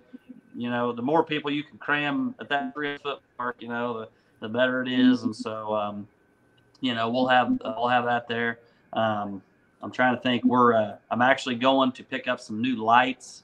Ryan's been there, Cody's been there, and none of us are going to argue the fact that, when we look at photos, as good as these guys are with what they've got, the lighting is not great at Bedford. It's that's the first thing I notice when I look at any of the photos from Bedford is it's pretty dim. Those lights are probably as old as I am. Maybe not quite that old. That's pretty old, but they're dated. And so we've kind of elected to put in some new lighting. So we're going to work on that this week and stick up some new LED lights and try those out and hopefully have quite a few of those up. And we're going to continue to do that. It's just I bought 3 big ones and we're going to try those tomorrow night. We're going to stick them up tomorrow night and try those. If they're like what we like, we're going to go get some more and put them up later in the week.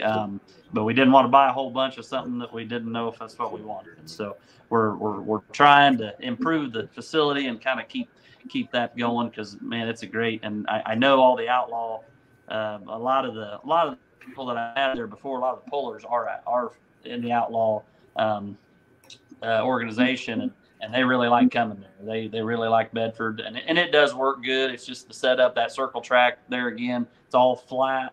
You can park all the haulers inside the circle track. It's big enough. You can get them all in there, and they can pull out and all go the same direction. They can scale, come around, hook, and go off the other side of the track and go right back to their hauler. There's no jamming up, no people trying to pass each other going, and I mean, we're just very fortunate, to have that set up.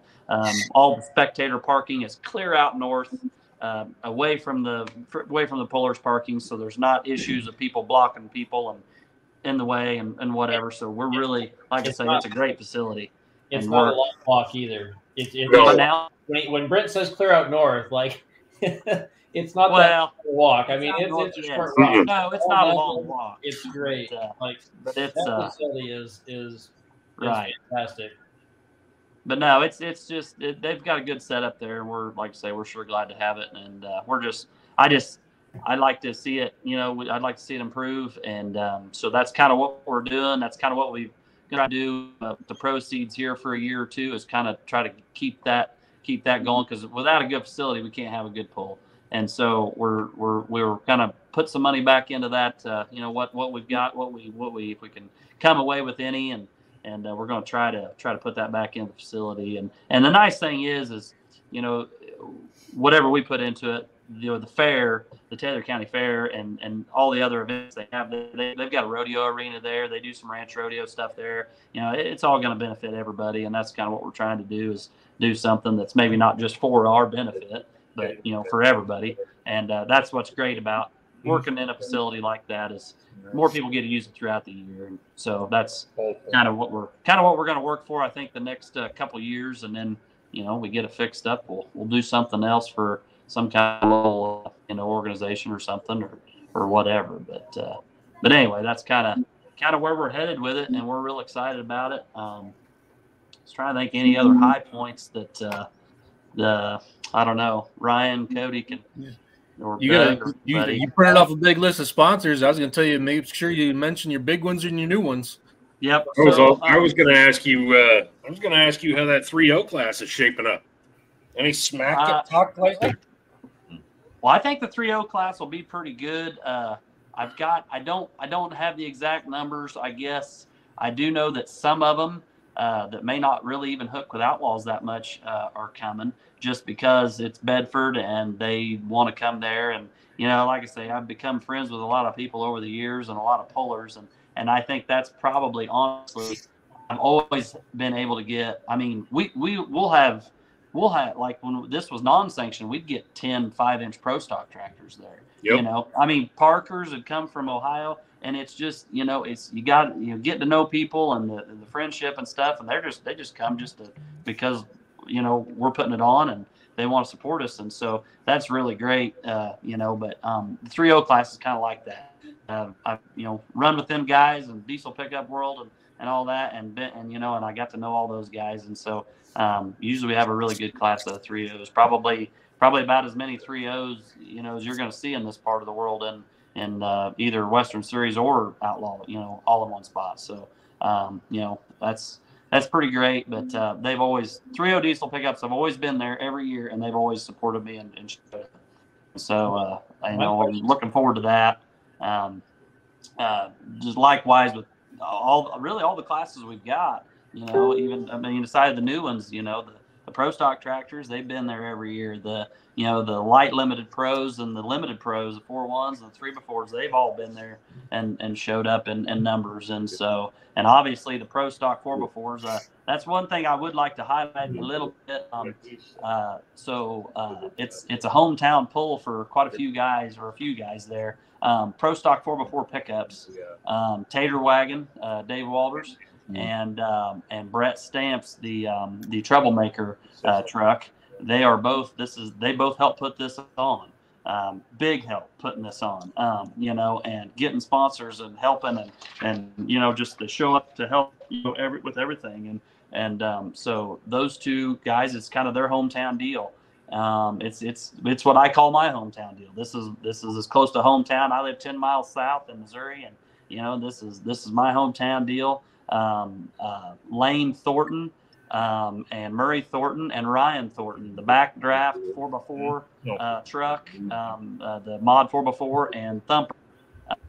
And they've even got the Ramrod, which is not out this year, hasn't been out, but they've got that Dodge Dakota, the Ramrod. They got it too, but should be just the two this year. Yeah. So as far as I know, but it's their hometown. Murray Thornton actually runs a very good auto repair business. Automotive. That's all he's ever done. Quality auto repair. They help sponsor, and they run a deal right there, and that's where everybody takes their vehicle to get it worked on in Bedford. I mean, that's where everybody goes. You just take it to Murray's, and then Thornton Ag, Ryan Thornton and Lane, they've got Thornton Ag up there and just north, and so they're a big sponsor too, and so they're right there local. And I'm trying to think of any others really, but that's some of the super local guys that are helping put this thing on. So they're real excited about having all their outlaw buddies there, obviously, because that's kind of who they mainly all pull with and they're all running points with. And as a matter of fact, I think Thumper is actually in the points lead, if I remember right now with Outlaws. So that'll be cool to have them there. They're having a good season, and that's great. And so that's kind of cool.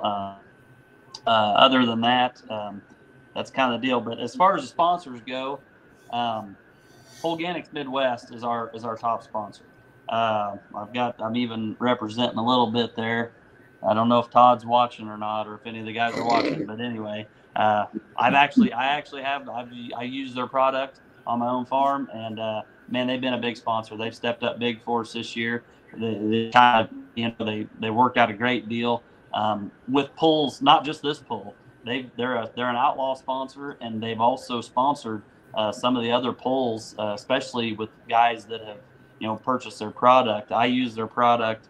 I know Dave Walters uses their product, and there's a few of us around here that did. And so since we were doing that and trying to help them do that, they were willing to give back and help us out. And so that's kind of what it's all about. That kind of goes back to what you guys were saying about them local businesses, and you helping them and they help you, and the car dealership thing that was put up earlier, and that's where it's all comes full circle, and so that makes a big difference. But another big sponsor for us this year, the Black Maple Wind project, the renewable energy project there that's going on right down Southwest Iowa. There they were a big sponsor. They put up pretty big. Wilbur Ellis is another one. Wilbur Ellis is they do chemical sales and stuff, and what have you. Brian Strider, I don't know. So there's a few of you out there that know Brian Strider.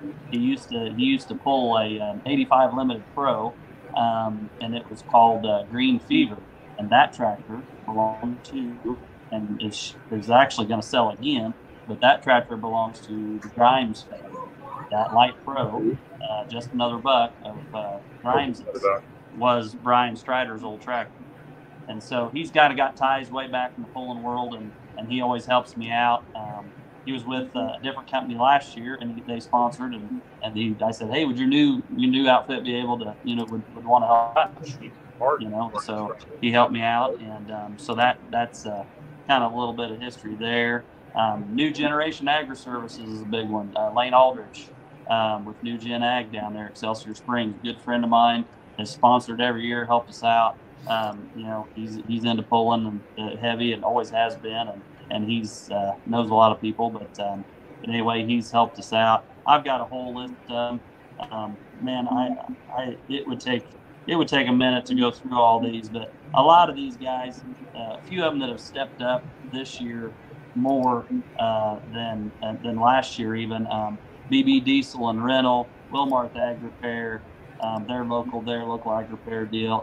Load Pro Trailer Sales, they're a dealer right out of, they sell like Max trailers and stuff right out of Clarinda there. Rice Auction Company, Jake Rice is a big sponsor there. He stepped up this year and helps out. Roberts Brothers Transport, I don't know who they are, but yeah. Anyway, they helped out. Outlaw hoodlums. Yeah. Let's see here. Diversified Towing, Jesse Geisler, there's another puller that's he's got a towing business up there around Crescent. He's helped us out. That's he was very I call him and said, hey man, and he kind of just started this towing business as kind of a addition to every other thing they do. I mean, they build trucks, they Yeah. they heavy haul, they're into a little bit of everything, and those guys are growers, but they started I said, hey, like your towing business on there, we can get that on there. He said sure. And so he threw out Simmerly Collision is another one that stepped up this year and give more. That's who does all the work on all of my trucks, all the shiny stuff that comes from Simmerly Collision, all the paint work and body work and all that is Simmerly Trucks, Simmerly Collision in King City.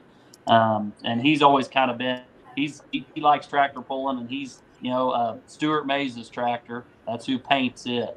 I'm thinking that Hickory Hooker, I believe, gets its paint work done there. Yep.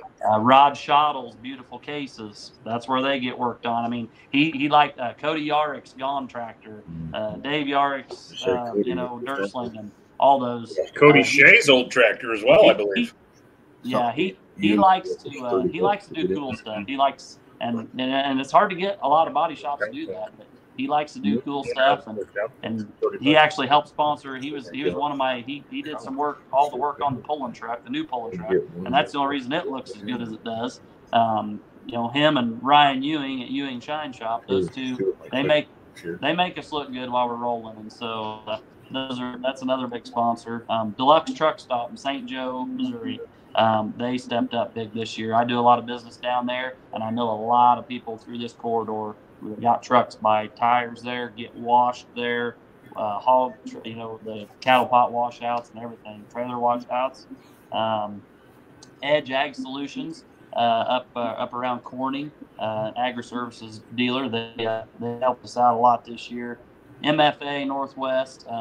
That's where I do a lot of my seed business with MFA up here. They're really building and got a good deal going, kind of in Northwest Missouri. They just put in a brand new facility to kind of service this area over around Ravenwood, which is kind of a central location for Northwest Missouri. And so they sponsored up big this year. Sleep's Tile Yard, that's one that I want to mention. That one there, that's one of them tried and true. They've been with us since the start. Sleep, they sell hand core tile. Just over there, just west of Bedford, whatever we've needed. But man, they've always been one of our biggest sponsors. And any equipment, they're the ones we get the telehandler from. Dave Sleep and those guys, they've been there every year for us. And so that's a big one. Another one that's local is RK Fuels. RK Fuels is based out of Diagonal, Clearfield, Iowa area, just up here northeast of us. They've got a really nice fueling station.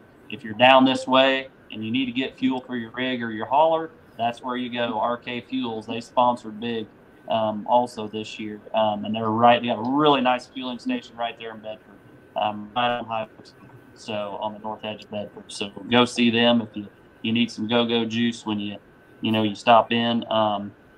Next Gen Technology, that's Rodney Henry. He's over around. Cody knows who that is. He does a lot of precision ag stuff and a lot of stuff for guys that are in the area, and does a really good job at it. That's about all he's done that since, I think since he got out of. I mean, he's always been into that. He worked for another guy, and now he's on his own and doing a great job with that. And I know a lot of guys use him, and he stepped up quite a bit this year and helped sponsor. So Thornton Ag, Ryan Lane Thornton. That's another one that obviously local guys there have stepped up big. St. Joe Peterbilt just built a new facility in St. Joe there. I talked to Eric Botteroff.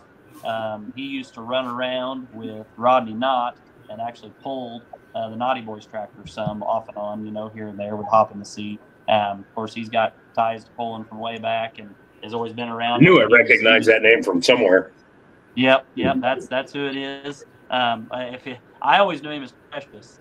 Rodney, old knothead, he always called him Precious. Yeah, let's see if old Precious can get her down the track tonight, And And man, he's a hoot. But anyway, he helped us out big this year. So we've got a bunch of them. Lance Seed is a new one. They're seed dealer just down here. They're a big Stein seed dealer. Sell a lot of Stein seed and that. And they're just down here south of Maryville. I even got some money out of Ken Summers. Summers Farms has helped us at least the last couple of years. So I know, and I can't remember. Maybe it's been 3 now. Time gets away from me, but Ken's always offered, and we throw it back that way. I don't know if that's real, if it's the best thing for me and him, because I give him money for the Buckner pull, help sponsor it, and then he gives it basically. But it's good for the pull, I guess, But it's costing us both out of our pockets, but that's okay. But so we help each other out. Ken's always been good and supported us, even when he hasn't been able to make it to the bowl. He still helps sponsor. And I think he's going to be there this year. He told me he was anyway. That's the plan. That was the plan. So we'll be excited to have him up there this year. I love to have sponsors show up. I love to see them in there and through the gate, and we try to point them out and give them as much credit as we can. Like I say, that's kind of the heart and soul of the deal, is the sponsorship deal. I mean, it takes all that, and man, we appreciate the heck out of those people, and like I said, the help that we've got, man, I hate to even name the people that I've got, because I'm afraid I'm gonna forget somebody, but I can't ask for a better crew. I mean, everybody is just eager to jump in and help, and they know what's going on, they know what they need to do, and they just do it. And honestly, I have probably as much fun at that, putting that on, as I do at any other pull. I mean, they make it so easy, to make it all go. I was always so worried about being so hectic and not being able to be everywhere at once and get everything done. And it ain't that way. I mean, they just do it, and it goes off without a hitch. And man, if honestly, if there is a hold up, or if there is something that happens, it's usually my fault. So, I mean, it's definitely not their fault. It's something that I either forgot or missed or something, and we're trying to do good and trying to be better. And, there's just a lot to it, and so, but anyway, that's I just want to thank those guys a whole bunch and kind of go from there. We're not to forget one kind of important thing to us that's pretty near and dear. We are gonna be short a little bit of help this year. We've got one gentleman that's not going to be there with us this year, and we're going to miss him like heck. Clellan Beeson. We can't go on without mentioning him. I mean, he's been there since the start. Him and his dad Kenny. Kenny Beeson, Beeson Farms, the sponsor. And they sponsored again this year. Helped us out again. I didn't really even want to make the phone call to Kenny. This just happened, and and we're still aching about it. It still hurts pretty hard. 100%. But I thought, if it was the other way around, I would want to still go on, and I'd still want to help. And so I got a hold of Kenny and kind of off to the side, and he's going to be there to help us, just like in years past. We're going to be short one main part. So we're hoping we can fill the void and as much as we can and keep things going. But Clellan and Kenny have been there since the start of this deal, helping us out and getting sponsors, doing and working and being there when it's work nights at the track. Gosh, we just I hate it, but and everybody does. But that's life, and we got to keep. Kenny told me, I talked to him the day we had our meeting, and he didn't make it to the first meeting, which is fine. I just kind of sent out a text. I said, hey, we're going to meet at the fairgrounds this day. If y'all can make it, that's fine. If you want to help, if you don't want to help, no big deal, And Kenny didn't show up, and he called me later, and I said, man, I said, I didn't want to put you on the spot. And he said, I said, I know it's going to be rough, but I said I wanted to include you, and because you've always helped us, and you guys are great. And he said, the only thing I can figure out is you just got to keep going, and he's right. We just got to keep going. And so but we're sure going to miss Clell. Everybody does, and like I said, it's gonna be a little rough for some of us that night. I mean, it's gonna be tough. But we're all there together. We're all there for each other, and that's the best thing about a pulling family is it's just as tight can be when it comes right down to it. It's crazy, to be that competitive on the track, but at the end of the day, do anything for anybody, and it's such a great deal and great community. But that's the tough part of the night for us all is going on without one of our guys. That's what we got to do. It's just like Kenny said. It's tough, but just got to keep going. So that's what we're going to do. We're going to keep going and do all we can to make him proud and roll on. So can I piggyback off of that for a minute, Brent? For those that you don't know, when I started Memorial Fund for Cleland, and unfortunately, you cannot put a PayPal and Venmo to an account that you have to have a phone number to, and they don't accept a Google Voice number. But I've got an account started for Memorial Fund. I've got the first several $100s in there already. If anybody wants to donate that, please reach out because it's going to go straight to them to help with them. So, so if anybody is interested in that, that's where it's going. So, Is that guy's name Cody? Cool deal. No, that'd be great. I mean, it's like any when any young person that's that we lose, it's obviously very unexpected, and we're not always in our busy lives we don't pay attention to the things that matter and getting things kind of set up and going, and so whatever we can do to help those people out, that I mean they've already lost enough, and if we can throw a few extra bucks their way to help them. The last thing they need to worry about is trying to make ends meet, and taking care of all this. So we sure appreciate anything you can do to help them out. So, and they're sure not going to ask for it. They would never ask for it, and they would be right there to stick it in somebody else's hat if they need it. And so we definitely want to keep them in mind and help them out. Reach out to Cody. We had talked about it before, and he's getting it all set up. So yeah, definitely reach out to Cody if you want to help us out or help them out. That'd be great. But anyway, that's kind of what we've got going. And that's one big thing we wanted to touch on because that's going to be a big part of it. But other than that, one thing I about forgot. Breaking news as of last night, and this will be news to some people, a lot of people. We've got a kind of a group of what I would call them 3LM tractors that they are kind of in southwest Iowa, northwest Missouri area. That they said, and actually this was kind of Gary Sabatka's one of our sled guys. That's somebody else we need to thank big is Gary Sabatka, GLS Manufacturing. He's got the rock sled, red rock sled. He's been there every year, and with both sleds. And when we decided we wanted to go to a 2-sled show, 2-track show, he was like, he was behind it 100%, and he's always done really good for us. But anyway, we're actually going to have at about 5 o'clock, we're going to run a handful of those tractors down each track, kind of get things rolling and groove track a little bit. Those guys are always looking for a place to hook, with those. And they called me, or Gary actually called me. He said, would you be okay with hooking about 10 of those, 5 on each track to kind of get the, just for fun? And I said, sure, bring them on.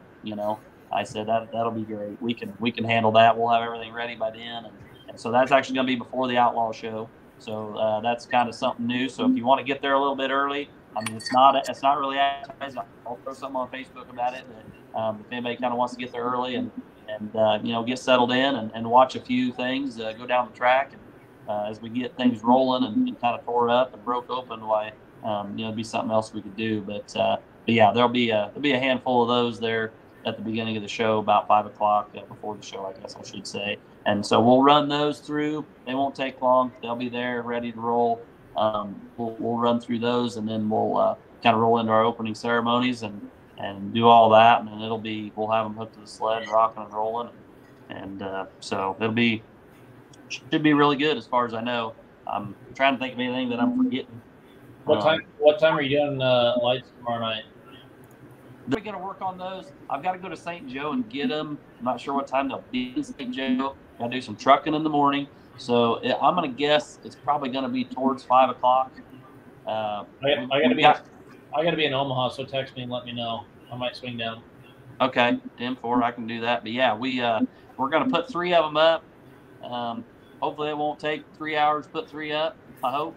But not too. The poles are already there. The electricity is there. All we got to do is swap them out. So we got a bucket truck and everything. So we're going to stick them up and then be there at dark to flip them on and see what we got. And we're excited about that. We're real excited about it. Of course, me being a truck guy. I mean, lights really excite me. I like lights. So, but anyway. So help me, if you bought amber lights, just so you can have 300 foot of chicken lights. Chicken lights. Yep. Exactly. So we're gonna do that, and like I say, we're trying to make it better, and I think we'll just keep whittling at it and keep doing what we're doing, and try to keep improving the facility and making it a better show for everybody to come to, and bring people to Taylor County, Iowa, and it's there's not really a pull of that caliber probably that I would say. I tell people the closest one to us would probably be Mound City, Missouri. I would say would be the next pull, kind of like that with a national organization. So that's probably, so it's people in the area really, they come and they're like, wow, I didn't realize this was going to be like this. So they get pretty excited. So we get excited about them getting excited, so that's cool. But anyway, I don't know. Is there anything else? It's really it's a little bit quieter on the show without Jason. I will say that. He's usually right there with something for me, like all the time. So, but anyway, he's laying on the beach. So that lucky dog. So yeah, no, that's cool. But other than that, that's kind of what we got going. You still got the best looking bunch of track crew tractors on the planet. Yep, that's on the list for the week. We actually, we were sitting in my dad's shop. My dad just finally built him his shop that he's always wanted, and so I went up there last night to holler at him, and we were sitting there in the shop chairs, kind of going over our plans for the week because we've all got a lot to do. And I said, well, I got to go we've got an 8R310 John Deere that Dad and I got together. And I said, I need to go get the 310 out and get it cleaned up so we can put it on the tillage tool to pair the track up, like we always do. And he's like, yeah. He's like, you'll just have to unhook the planter. I'm like, what? He's like, yeah, it's still hooked onto the planter. I'm like, nobody's cleaned the planter up yet, have they? And I'm like, you got to be kidding me. So the planter is actually sitting out here on the wash pad, and he says, well, just unhook it and we'll get it later. I said, no, we won't. We're going to wash the planter and clean it up before it gets unhooked, or it will not get done. I mean, we're rolling into harvest here, and so we've actually got we got to get that one cleaned up. We got a 4255 and a 4455. My brother Corey's got his 40. It's already cleaned up. He took the hood off. He takes the hood off. I saw that. Oh yeah, takes the hood off, takes it all apart, takes all the shields off, slides the radiator condenser and all that apart so he can. I mean, he does the full meal deal on it. But anyway, the hood is sitting on some semi tires in my shop. Just got done being buffed and waxed and polished, and my gosh, I don't know. He's gonna make everybody else look bad, I guess. But anyway, so yeah, we've got to get those all cleaned up this week, and we'll have all that stuff there. So it's not a great show to go to if you like to see red iron working the track, because it's pretty much yeah, come to Holden. Come to Holden. Yeah, exactly. If you like that, go to Holden, because that's what they run down there. I know. But anyway, but now it's my dad's kind of a 55 series John Deere nut, and and that's the first tractor I ever drove was a 4055 power shift. First track. Well, it's the first one I ever run by myself that my grandpa turned me loose on, and so anyway, but But we've always been kind of a fan of those, and so we usually get those out. And honestly, I think Dad just likes to do it because it gets all of his tractors cleaned up and shined up, and we've got and it lets them stretch their legs once in a while. Yeah, and we actually, one of them, the 4455 is still hooked to a baler. We got two John Deere balers that we run, and Dad runs the 4455 and Mom runs hers on a 7530 John Deere, and so Dad says, well, we're going to have to unhook one or do something, and Mom says, well, you can leave mine hooked up, and you can put yours away. So I guess they're getting on the short rows on baling hay finally, custom baling. So I guess so I told Mom, I said, you sure you want to do that? I said, that means you're going to have to bale the rest of the hay, whatever comes the rest of the year. And she says, well, I'll probably have to do it anyway because you guys will be working on combines, And so anyway, so yeah, she's nobody drives her rig. I mean, that's kind of like the combine. Not too many other people run the S670. That's pretty much her deal. So I run one and she runs one. That's kind of how we roll. But speaking of which, isn't it her birthday today? No, her birthday. It's my mother-in-law's birthday. Oh, okay. It's Happy birthday, mother-in-law. Yep, Megan's mom. Hence the reason why he's on video chat. Yeah, exactly.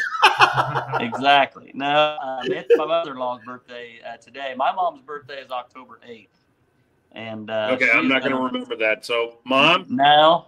We are going to have a little early for her, so if you're in the area, you can stop by. But she's going to be well, she's 59 right now, so if that tells you anything, that's how old she's going to be.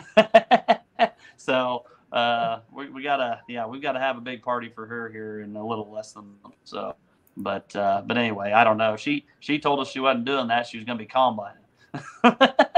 I said, well, guess what? We're going to shut them down and we're gonna celebrate, I guess. So anyway, so. But that's coming up. But nope. Other than that, that's kind of our plan. I forgot one. Brian Wilmarth Ag Repair. He's been, of course, with me. He's kind of one of the other main dealers.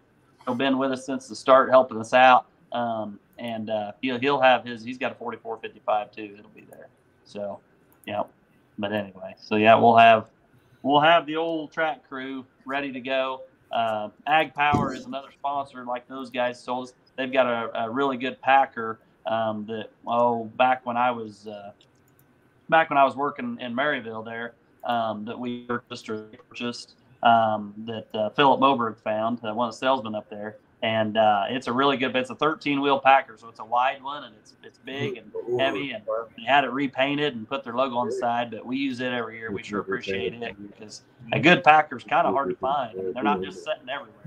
So we've been really lucky to have it. It kind of strolls around Northwest Missouri and up here at all the local polls. So we're glad to have it too. So, but the rest of the track equipment's pretty much come from the guys that are putting it on, pretty much our farms and stuff. So as far as that goes, box papers and whatnot, a couple skid steers. So, but anyway, yeah, other than that, that's the plan. We're up at it for our 2 hours, and being an hour ahead of all the rest of you. Yep. Okay. I'm about ready. Let's go around the horn. Final thoughts. I got one question, Brent. Since we've been on, we had a gentleman from South Dakota call us about want to know if there was a pull Friday night. He wants to come to our pull Saturday night, but he thought if there's a pull Friday night somewhere in between. Do you know anything up in that area that he could stop at on Friday night? Man, I'm trying to think. What I don't know if there's much. I don't know if there's much going on Friday night or not. Because I know Northwest doesn't have anything that I'm aware of. Because we talked about that this week. Oh, NK, Jesse's coming down here. I don't know, and then NK obviously doesn't have anything. I don't know, and there's really in Iowa. There's not. I mean, you got East Central Iowa. And I don't know if they've got anything or not, but Western Iowa doesn't have. What's he pulling? Yeah, they're done. It's that one that Charles he sent that message earlier wanting to know about that. Or was it Doug? Was it you? RPM limit. The RPM limit. Oh, he's from South Dakota. Shoot, yeah, man, I don't know. I don't know. I think the guys that, But you got a class for him down there? Oh, BPM would have a class. Yeah, BPM's got classes for him. He just thought maybe he cool. could hook somewhere on the way down. Yeah, man, I don't know. That's a tough one. If it wasn't for Friday night football and Bedford, Iowa being a big football town, I would actually have mine on Friday night. Yeah. Even maybe just to kind of get off the top of some other stuff and whatever. But I just I don't want to be on top of high school sports, definitely. So that's kind of why we went with Saturday night, and then of course the Spencer thing. That kind of ties it together, and boys can go on up there Sunday. So, but yeah, that's the plan. We are going to run our Spencer classes. We're going to run the classes that pull at noon on Sunday. Spencer, we're going to run them earlier in the show, obviously. So some of them are going to want to take off and go on up to Spencer, that night, Saturday night. So for any of the outlaw pullers watching or whatever, but we are going to run the classes accordingly, probably. So anyway, so that way they can take off and go if they need to go or want to get up there, get a spot. So just trying to accommodate everybody as much as we can. And the guys down south, they know just as well as I do. That's kind of tough to do sometimes, but we do the best we can with what we got. So, but anyway, so yep. But that's other than that, I don't know. Charles is about to fall asleep up there, so he's got to turn into a pumpkin here before long. That's right. So, my carriage is going to turn into one.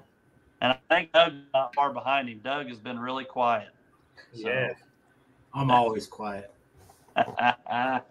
So, but nope, other than that, that's all I've got. I mean, I think that's all I've got, unless somebody can tell me different.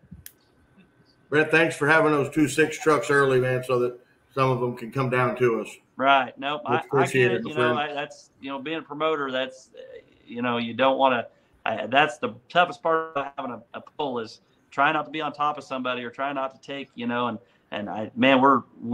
can't ask for much better as far as our classes being off of one another, and we both got a good lineup of classes, and I don't think either of us are going to take from the other than that class. So that's why I told them guys, if it's all right with everybody down there, if they I'll damn sure put you first so you can get headed to Holden, and they'll make it easy.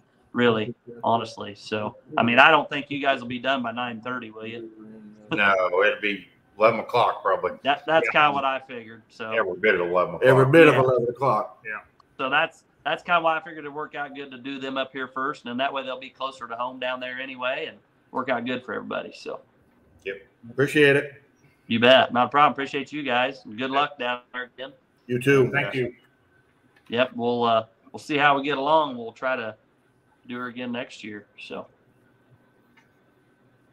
good deal. Well, thank you guys for joining us and taking time out of your Monday nights to make it happen. I know you got a busy week of planning to get ready and make sure you have all your ducks in a row. You bet. Thank you guys thanks for having us on. Yeah, thanks for having us on. Thanks, guys. Hey guys, Brandon, I'll see you Saturday. All right, buddy. We'll see you, boys. All right, yo. Great to talk to. All right. Final thoughts from you guys. Anything? No, it's just that we're missing Mr. Rich Wine, so we should touch on the Underly maybe for 2 seconds.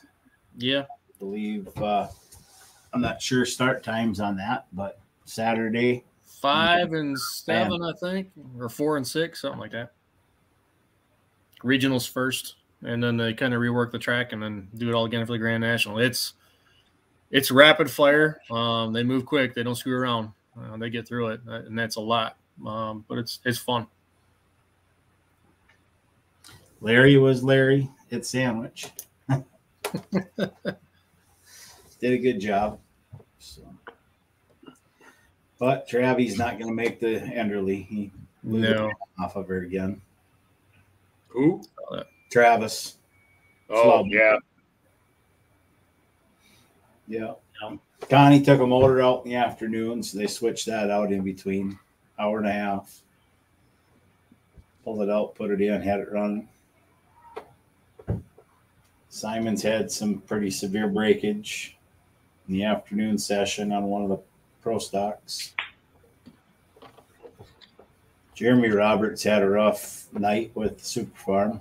The rest of the transmission decided to let go. He had his boy He running. only had like half capacity on the trans, didn't he? Yeah. Laid a nice pass down for his first time. On That was his kid, right? That was one of his sons. Yep. Yeah.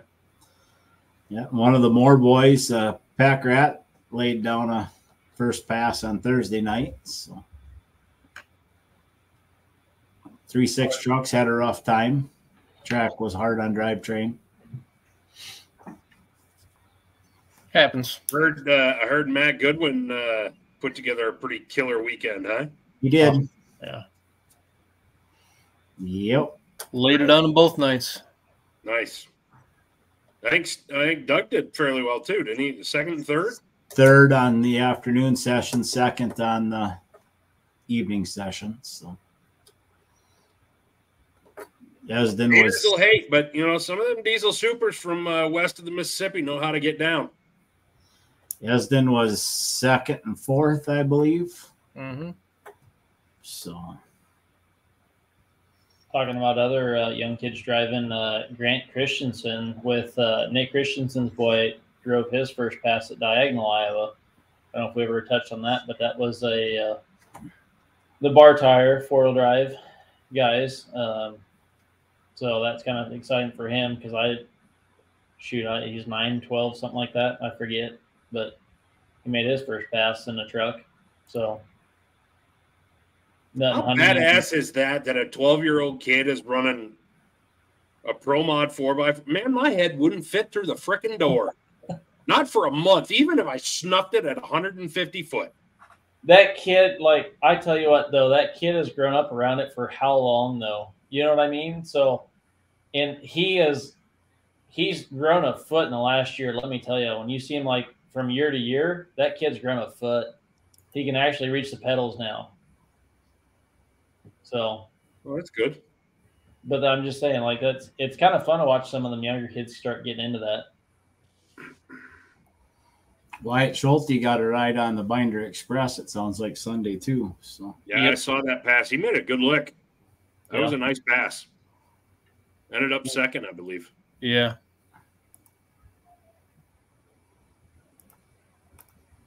Like I said, Dean got his first pass in a mod. He was grinning from ear to ear coming through that helmet.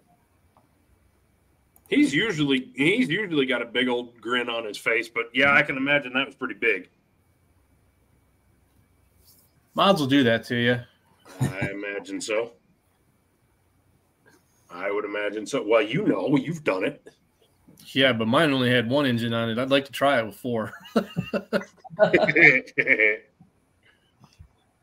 But it was maybe someday it'll be a chance. Someday.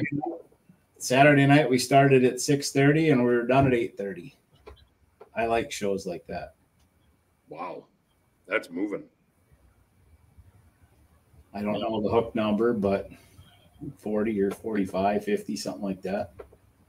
That's pretty quick. That's pretty quick. They were short some super farms in the second session. Don't know what happened, but the end of the year happened. Yeah, I think 3 pro stocks didn't come back and 2 or 3 diesels. So Kent Payne wasn't able to come back. I think he ate a charger at the end of his first run. So, but he had it all but locked up going in, didn't he? I think he just had the hook once. Yeah. So we had a good weekend. We had a good weekend with the Outlaws. Unionville was another good show. Had a few interesting things happen. Mike Novinger kept everybody on his toes by yeeting the hood off of the tractor about halfway down the track. And Lauren Paulson is the reason we can't have nice things in the 4-1 class because, hot internals and, lose a fuel line or a loose fuel line usually ends up kind of fiery. Didn't hurt the tractor, didn't hurt anything, but it looked a lot worse than it was. But, I figured Daly after she congratulated him on doing a good job of driving after being out of the seat for a year, she said, "You're never driving it again." Yeah, probably. I could see that happen. I mean, we all know Daly. I think Charles. I don't know if you've met her. Not in person though. Quiet until you get to know her. Then she's kind of feisty. And with her old man, 100% feisty all the time. I guarantee you, he was told he could not drive the tractor again for another year. And then the next day in Buckner, shout out to Ken and Trish and Sydney for putting me up at the farmhouse. Had a terrific show, great crowd, lively crowd. Ran through a full boat of MSTPA classes and a good-sized chunk of outlaw classes. And I was really impressed at both shows. Both tracks ended up finishing up within about 5 minutes of each other both nights. I haven't seen that happen in a long time. So went through and, got 120 hooks, 110 hooks, something like that. It was a good number of hooks. Got him through, no major issues. We talked about Lane earlier. That kid is a stud. He hung that thing out, and when it went left or went right on him, he got it stopped. And I don't know exactly how much room he had to spare between him and the concrete barrier. I imagine it was less than a foot, but it was he got her stopped. Didn't scratch it, didn't hurt it, and by all accounts that I heard, he was not rattled in the slightest. So that was pretty cool. Not that it happened, but the way he reacted, and the way he reacted basically just on instinct. I mean, there's a lot of 16-year-old kids who absolutely wouldn't react that way. No, there's a lot of kids 2 or 3 times his age who wouldn't react that way. Right. I'm close to 3 times his age, and I wouldn't react that way. I'd have been scared to death. Yep. But, and shout out to whoever was driving that Bungart sled. Got him stopped with a quickness. And, between him and Lane, they saved that tractor, and they saved a chunk of wall at Ken's track, and, kept mom's from going.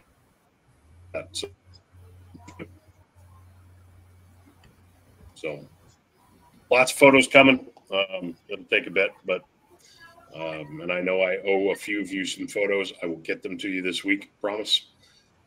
Just be patient, because it's an interesting Iron Week. So that means I need to write some things as well as do all the rest of the things. Plus, maybe record another podcast. On that note, if you're waiting for pictures from me, I'm so far behind, it's not even funny. He's so full of crap. He's been watching TikTok all morning long. He hasn't done squat. I have not. But I'm so far behind. I was just thinking, shoot, I don't even have Bedford from last year done. Yeah, I wasn't going to cop to that either, but I don't either. You don't either, yeah. No, I don't. I've got more of them done than you do, though. I don't know. I'm in the middle of it. I've only got half of a bar slide left. I have 4 photos done. They're damn good photos, though.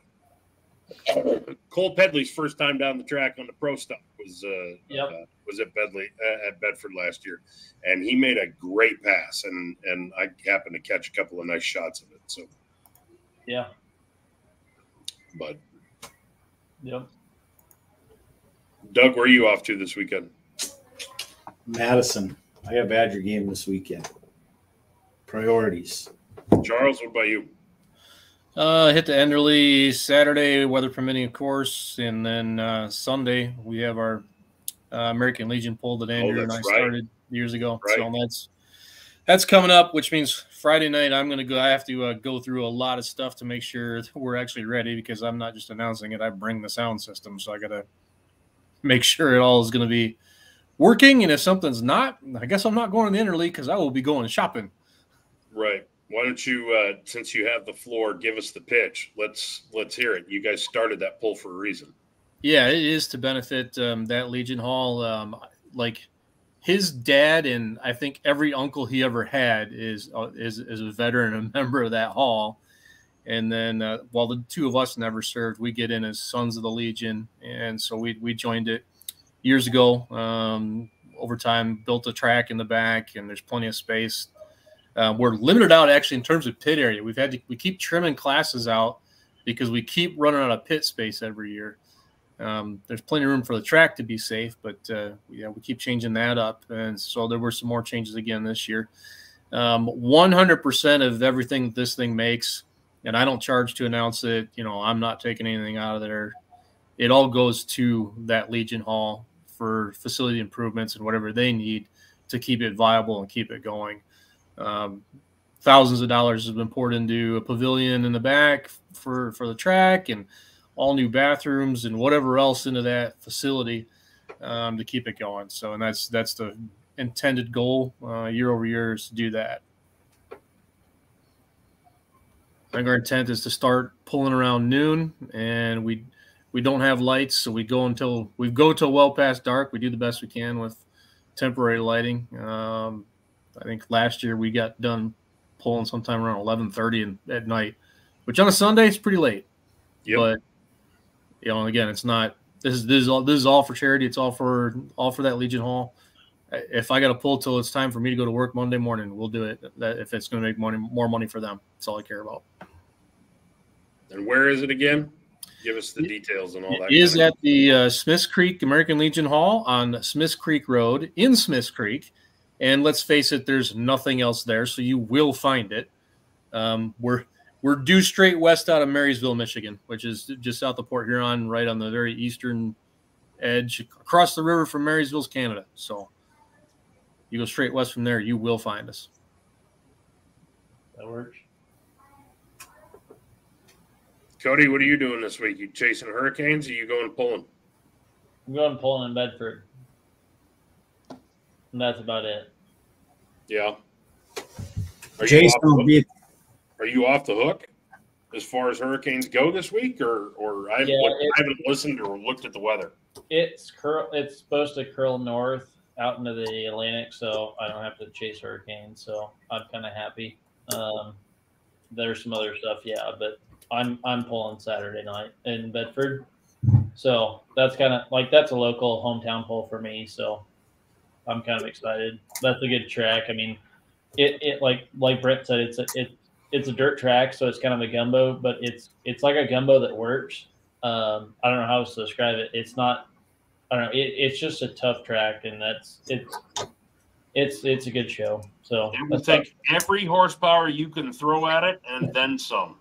We've watched it bring a lot of things to their knees over the years. It's a tough track. I mean, it's tight. I mean, that's the thing is like a lot of guys think that like, oh, we're gonna go and pull, and it's just a tight track, and it takes a lot of horsepower, and they do such a fantastic job there that, you know, even before it was an outlaw show, I mean, they like Brent's got it's 2 tracks, and it moves, and it's a good show, and that's you know. There's a lot of, you know, quote unquote local shows that take and drag on, but they do such a good job at running that. And with it being an outlaw show and having some of the other classes this year, it'll be fun. So I'm excited.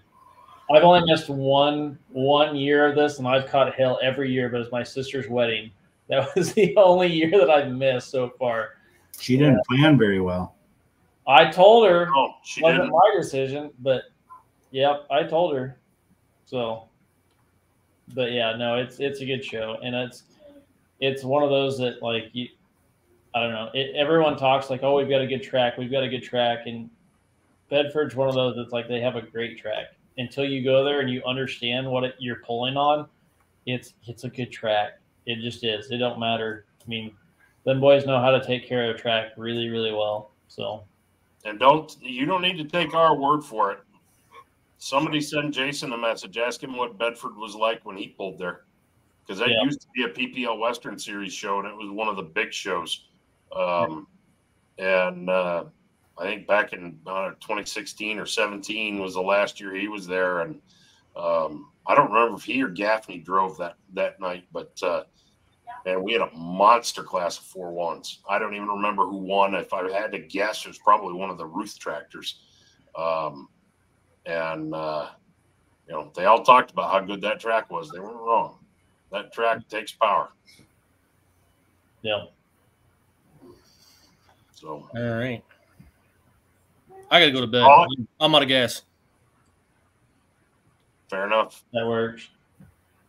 Y'all be good. Thank you. Yep. See you guys. Yeah. See you next week.